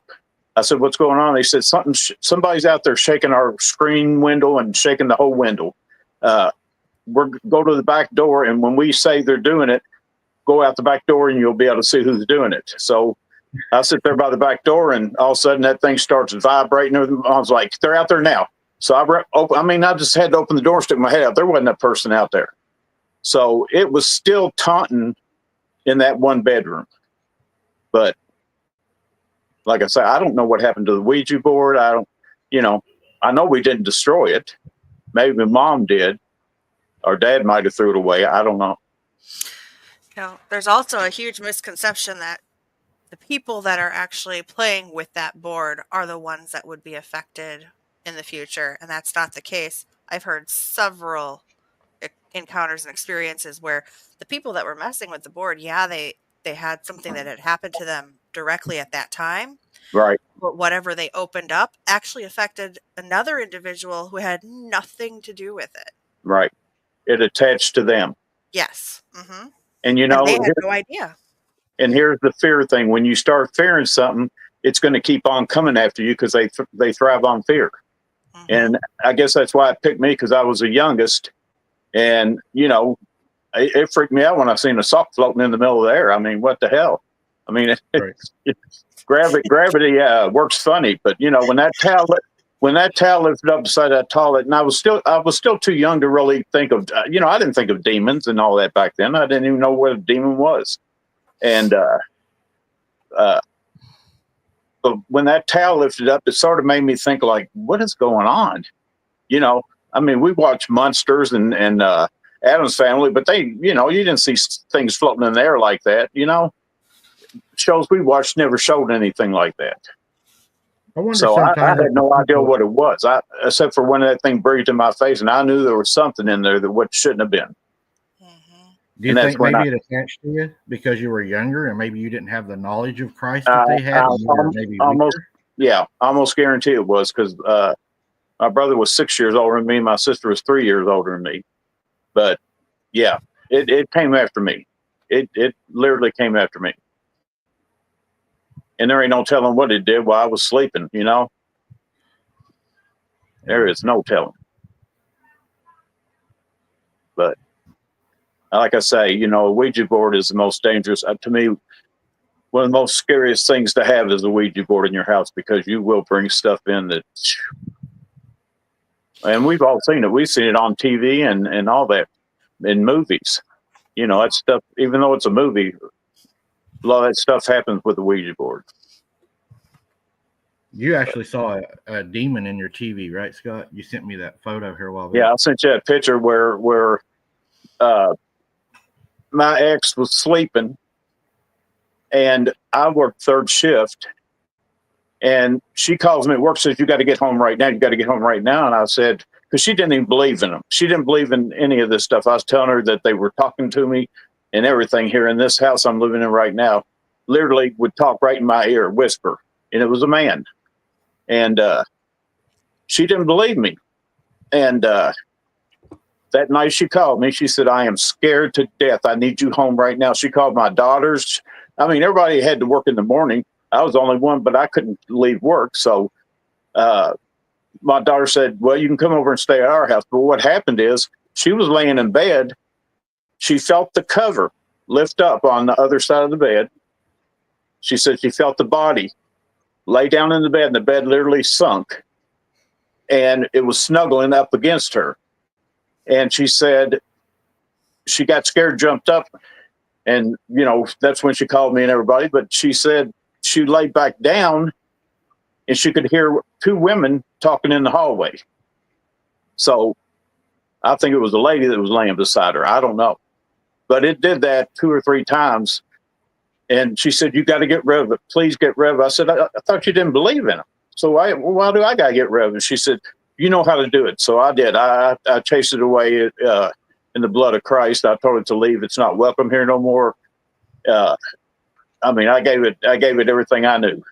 And I was sitting there. I came in here and I turned on the TV. I'm watching the TV, and all of a sudden this TV went into this weird streaks, and there was a face of a woman or some kind of weird looking thing turned sideways looking straight at me. And it was froze like that for 10 minutes. And I'm like, I guess that's what I chased out of there. That's the only thing I can come up with. I've never had the TV ever do that again. And I sent the picture to Mike. Yeah, it's creepy. But yeah, we've had a lot of activity. Our neighborhood, there's 8 houses right here, and we all have activity in the houses. Another interesting thing is a lot of reports of these demonic entities are able to influence or use technology or go into technology or disrupt it. You know, loading times makes things slower, makes things not work, things like that. You know, like the AI thing. The whole AI is some of these demons and stuff because they're using technology and right. It's very fascinating how they are able to operate and stuff like that with like going inside a TV or the white noise and stuff like that and showing themselves or speaking through those sort of through technology and stuff. It's very. I want to know the very first person that said, "Hey, let's turn a radio on and just keep changing the stations and see if they'll talk to us." Somebody was told how to do that. You know, I think Nikola Tesla, his radio waves, he said he was picking up spiritual voices and okay. stuff. Yeah, it's just weird how that all of a sudden, and you know, I've seen it quite a few times where they come through and say stuff that relates to what's going on, you know. So kind of goes with the he's Prince of the Air, you know. Yeah. Radio waves are in the air. Yeah, I you know, that's that. When I see that, that gives me more faith than anything. When I see that these demons are actually real and moving around and manipulating stuff and all this, it makes your faith a lot stronger. That's for sure. It would mine. I'd be praying a lot in your house. Yeah. Well, it's been, knock on wood, it's been good for a few years now. So, and if it comes in, I guarantee I'm going to chase it right back out. I came on one day in the house. I thought the house was on fire. I'm like, oh my God, what is that smell? And I could see smoke. She comes out of the back bedroom with sage burning. And I said, what are you doing? She said, I'm saging the house. I said, no, you're stinking up the house. And I said, it's horrible. I said, get that out of there. So I grabbed it out of her hand because she wanted to go keep doing it. And I said, no. I said, you ain't going to do that because I heard that don't even work anyway. So I don't know. What's your opinion, Jesse? Do you think sage works? Why do you ask me these questions? Well, because you know I'll say something, and then if I have to take the hit, then I'll just take one for the team, right? Right? Yeah. I mean, I promoted your channel last night. Come on. Oh, okay. No, I just figured you know a lot of that. I mean, I could ask somebody else that puts red circles around and ask them if cow turds will make the demons go away, you know. I honestly think that the intention behind the act, just like when, okay, I'm doing another Harry Potter reference. They said don't say the name Voldemort because it gives him power. No, you're giving the name power. You're giving the base the power.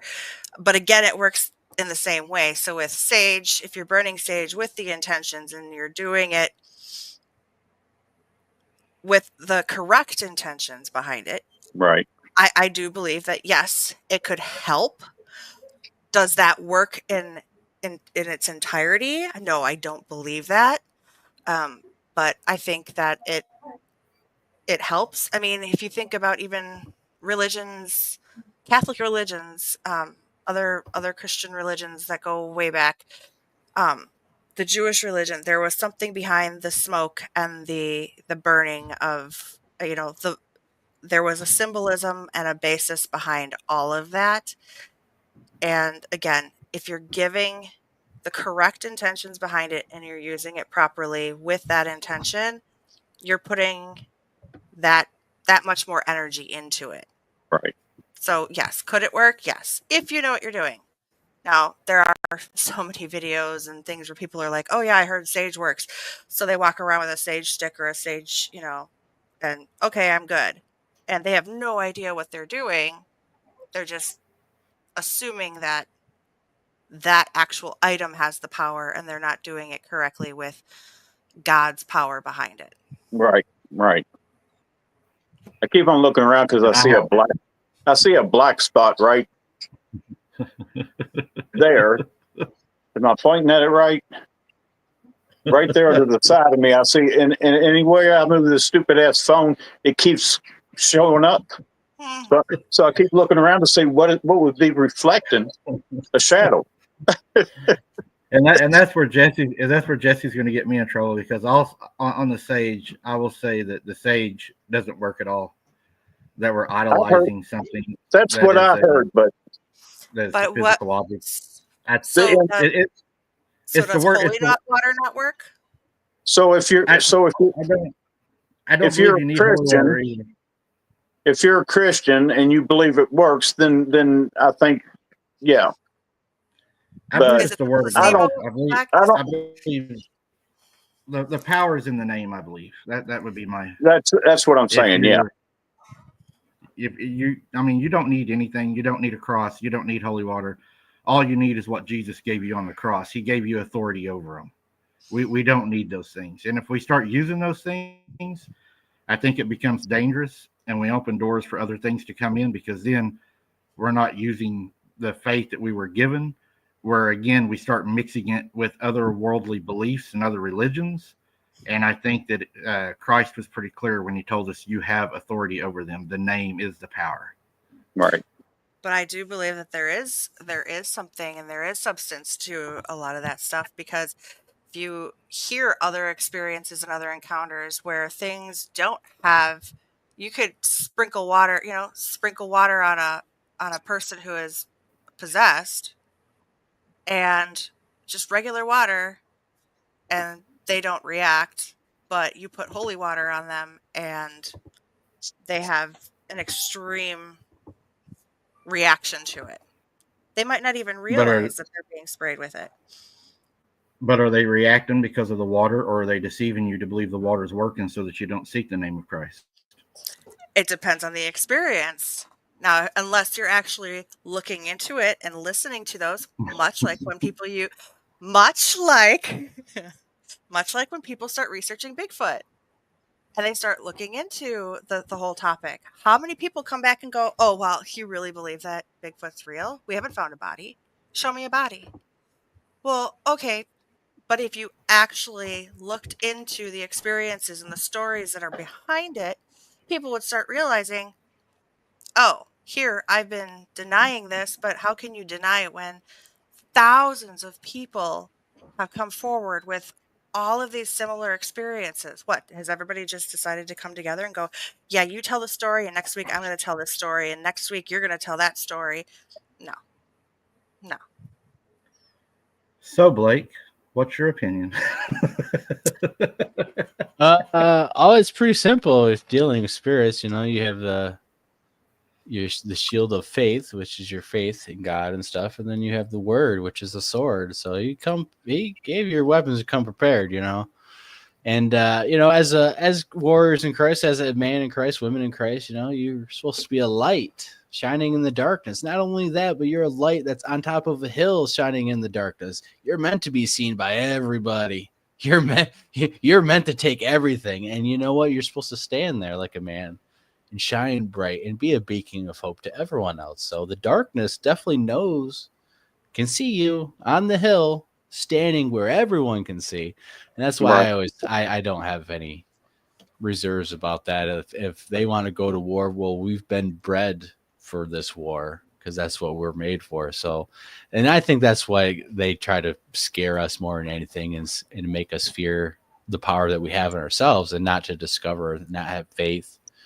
Faith is in, you know, the hope in things that aren't seen yet. You know, in total darkness, you have monsters on all sides of you. Having that faith that no matter, even if my body's devoured, my soul will be always with God and I'll still serve him. And, you know, that having no fear at all and stuff like that is through faith, is trusting God. That's the only power we have is when literally the whole world is literally the devil's playground, the devil's kingdom, and you can't literally do anything. I mean, what is the most rebellious act to do when you can't do anything? Is to have faith in God. Yeah. So that's my thing about it. Sage and all that. I think, you know, you need to have the right intentions. You need to have faith and stuff. That's the only thing that's going to help, in my opinion, is true faith in Christ and God. Everything I'll tell you what, be tools, but I think without that, you're just shooting in the dark. As bad as it smells, I think you could run a squatch out of the woods. Yeah, sage don't smell that good. It is not a good smell. I mean, I didn't know what was going on. Blake, I've had you here almost 3 hours, man. I apologize. I didn't even pay attention to the time, and I know your back's got to be hurting you too. Yeah, no worries. Mike, I enjoyed every bit of it. Send Blake that picture. Send him that picture that I sent you. Yeah, I'll dig it out. And Blake, I want you to plug your channel, man, what you're going to be doing and everything you do, because I enjoy you and the things that you look into and stuff. And I think that you're on the front edge of this. I really do. And we appreciate you being here always. Yes. Of course. It's always a pleasure to be on. And I am the founder of the Lost Cryptids Conservatory. That is the YouTube channel. We got a Rumble. We got a Facebook group, Facebook page. We're going to be doing a couple live streams this week, talking about a couple different things, I guess. I'm going to have one show going over reviewing of the 100 hours of Bigfoot audio and all the findings of that. We found a couple of interesting stuff, nothing major like, oh my God, Bigfoot, but a few cases of tree knocks, really good instances of owls making calls and then tree knocks happening, stuff being pushed over. Very sounds that I can't put my finger on. I'm not sure if it's a bug, if it's something else, the tree growling or something like that. But there's some particular sounds where it sounds like, you know, there's something like tapping the recorder and all of a sudden it's like, I only thing I visualize is there's this tree that has these vines on it and like all these vines start shaking and stuff. There's this really weird noise. Maybe it's a simple bug. I don't know, but I'm going to put it out there and stuff. We got some videos that we're going to be putting out about being on the field. Been doing a lot of field work and stuff. So that's mainly about is trying to get out in the field, especially in winter, and finding tracks, finding a trackway, documenting that and following that. Right. You can get DNA and all that. So that's the main goal during winter is finding a trackway that's real, not a bunny hopping through the snow, but finding that, presenting it for you guys. Going live. We got a number of shows. I don't want to release the title yet because I don't want other people to steal the ideas, but it's basically Bigfoot subjects, going hard at it. I'm trying to line up new hosts and partners to work with. I mentioned a little bit about the psychic and stuff, so maybe have some new faces on the channel, and we might have a little people to join on and do some interviewing ourselves again. So, is Randy still in the feed in the chat? Yeah, he is. Yeah. Yes, he is. Can he post it to his site like he? Yes, yeah. Randy, put Blake's if you can put his website or channel on there so people can go find him and go support to Blake, guys. Go subscribe and everything. He's a good guy. He's got a lot of information, and we definitely support you here, Blake. We stand behind you and what you're doing. I watch a lot of your videos, and I really enjoy the content myself. So I appreciate I'd like it. to see everybody. Yeah, I'd like to see everybody support you, and we'd definitely like to have you back if you'd like to come back sometime. We won't keep you anytime. We definitely like boots on the ground. You know, we don't. It's nice that people get out there and actually do the true research rather than sitting behind a desk. You know, just telling other people's stories. So. And we're gonna try to do some hosting some campouts this summer and stuff. So maybe you guys can come around and join us. But we're gonna try to have actual real researchers here going out and exploring and trying to find the answers that we're all seeking. So. I was gonna ask you about that too, because I definitely want to make sure I take the whole weekend this time, not just the conference or just one night. Yeah, definitely come out and join you. So the conference you all did was just you all met up with other cryptids, people talking about it and everything, and then you two and some friends went out on a walk, right? So we had an event hall that we rented, and we actually had a conference of different speakers. We had ex-law enforcement officer from Kentucky come and talk about his experiences, and yay, Kentucky! So after that, we invited some people and stuff to a camp out, and we went out and that's awesome. Yeah, went bigfooting and stuff. That's about it. This time around, I'm not sure if we're actually going to have a conference in a hall or if we're going to do a big camp route and kind of have like a conference at the camp route kind of a thing. Those seem to work out real good. Yeah, I know my buddies and stuff. They're full of the just going out and camping and having a big group of people and doing stuff like that. So I think we might change it up. But regardless, we're going to get in the woods and have fun and hopefully bring some people along. So that sounds good. Main thing. Mike, looks like you got to get an airplane. All right, Blake. Yeah, I'm gonna have to get my private chopper out, but that I'll just borrow some gold from the anal Nockies. It won't be no trouble. But yeah, I would like to visit some of those.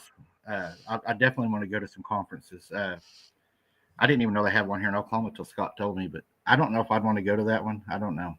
No, you probably kind of sounds like it sounds like they blocked a lot of people out. They were very picky at who could come and who couldn't. I want to hear everybody's opinion because I want to hear everything because I don't know anything about it. I'm still learning, and I want to hear what everybody else is finding and what they're saying. That way you can kind of, put your own thoughts together. Blake, I'm going to let you run. And thanks again for coming. You're welcome back anytime. Well, thank you. Thank you. We'll try not to keep you all night next time. I'm actually pretty used to it. I haven't been jumping on my own live shows in a little bit. I took a little break, so you're kind of the first show I jumped right back into. But I'm kind of used to doing the 3 hours, 4 hour shows and stuff. So it was pretty good back in the seat. But well, you guys have a good night. Thanks for having me. I'll join anytime. And if anyone else wants to get a hold of me and come on a show, I'm always eager to jump on. Just got to get a hold of me. So. Sounds good. All right, Blake. Thank you. Thank you. All right. Have a good night. Bye. He's always an awesome guest. I always enjoy having him. He's got a lot of knowledge, and he's one of the ones I like to listen to because I gain a lot of knowledge from him. He has a lot of. I think he has a lot of insight. I really enjoy his investigations, and he is a boots on the ground. He's out there. Right. He's amongst it. He's collecting data, evidence, or data, wherever you're from, however you say it. But yeah, he's a really good guy, and go support him, guys. Go check him out. Jesse, if you would start walking us out of this almost 3-hour live again. Man, we're doing a lot of long ones. Yeah. Thank you, everybody, for being here tonight and for supporting Abnormal Investigations. And Hunter, hopefully, we'll see you soon. Love you all. And over. All righty. Yeah, thank everybody for showing up. Blake is a great guest. His channel's real good. And we want to thank you for supporting the Hunter, and hopefully he'll be home for Christmas. Get him home, let him open them gifts. Thank you. Over. All right. Yeah, guys, I want to thank you all for showing up tonight. We've done two nights of, I think, really good lives, sit-down lives. Y'all really came out and supported us, and we appreciate that. Again, we like hanging out with you because you're our family. Blake, I know we kept him here for almost 3 hours, but whenever you have a good guest on, they have a lot of information. It's hard to stop talking to him. I just found myself wanting to go different directions with him, and I knew if I didn't stop, then we wasn't never going to get him off here, because I had a million things I wrote down here that he was saying that really got my interest, but I said, we'll never get out of here if we bring all that up. I want to thank your support that you've given me and my family. Again, the support for Hunter. I want to thank the ones behind the scenes that have came forward, that have given me things. It's going to be so great in the upcoming days. Amen. So that's going to be really good. It's going to show a lot more light on a lot of things that were lied about. And I'm so glad. At the time I was angry at these people, but we have come to a lot of realizations that a lot of people were fooled. A lot of people were played, and darkness is a deceiver. You know, the enemy is the king of deception, you know, the perverter of God's word. And he tricked a lot of people. But the thing is, the light always shines through. They have seen the lies, and they have brought me the recordings that they had, the screenshots that they had. And I just thank those people so very much. I've had people reaching out to me here lately I've never spoke to, didn't think I would ever speak to. I thought they hated my guts. And they have now given me full apologies. They want to come on the show now, and they have given me evidence and are continuing to. So I want to thank them, and eventually we will bring them on our show. They've said they do want to come on. So thank you to all of you. They want to remain in the dark right now because they're still helping us. And they have connections that they don't want broken right now, because they're still gathering evidence within. And they are supporting us hugely, and we appreciate that. And again, guys, God bless each and every one of you. And we will be doing a boots on the ground just as soon as I get those tires on, get some tires found. I have 15-inch tires, so a lot of you know 15s are hard to find. They are not popular anymore. So still trying to find some of those, but as soon as I get it done, I'll be boots on the ground with Sarah. I got her some bacon flavored perfume. So we're gonna go try that out. I might even hang some balls around her neck to see if they'll come up and attack her to try to get them. So we'll see what happens there. All right, guys. I guess until next time, we might do a boots on the ground this week without it being Saturday. I don't know for sure, but if I get tires, I may surprise you. If not, Saturday night, guys, at 8 o'clock or 7 o'clock Saturday night. We're going to move to 7. So, and there's a reason for that, but I'll get with y'all on that later. I'm going to go stretch my back. And again, thank you very much. Scott, Jesse, thank you so very much for being here. Welcome. Moderators, thank you all for doing a great job. Yes. All right, and God bless. Good night. Good night.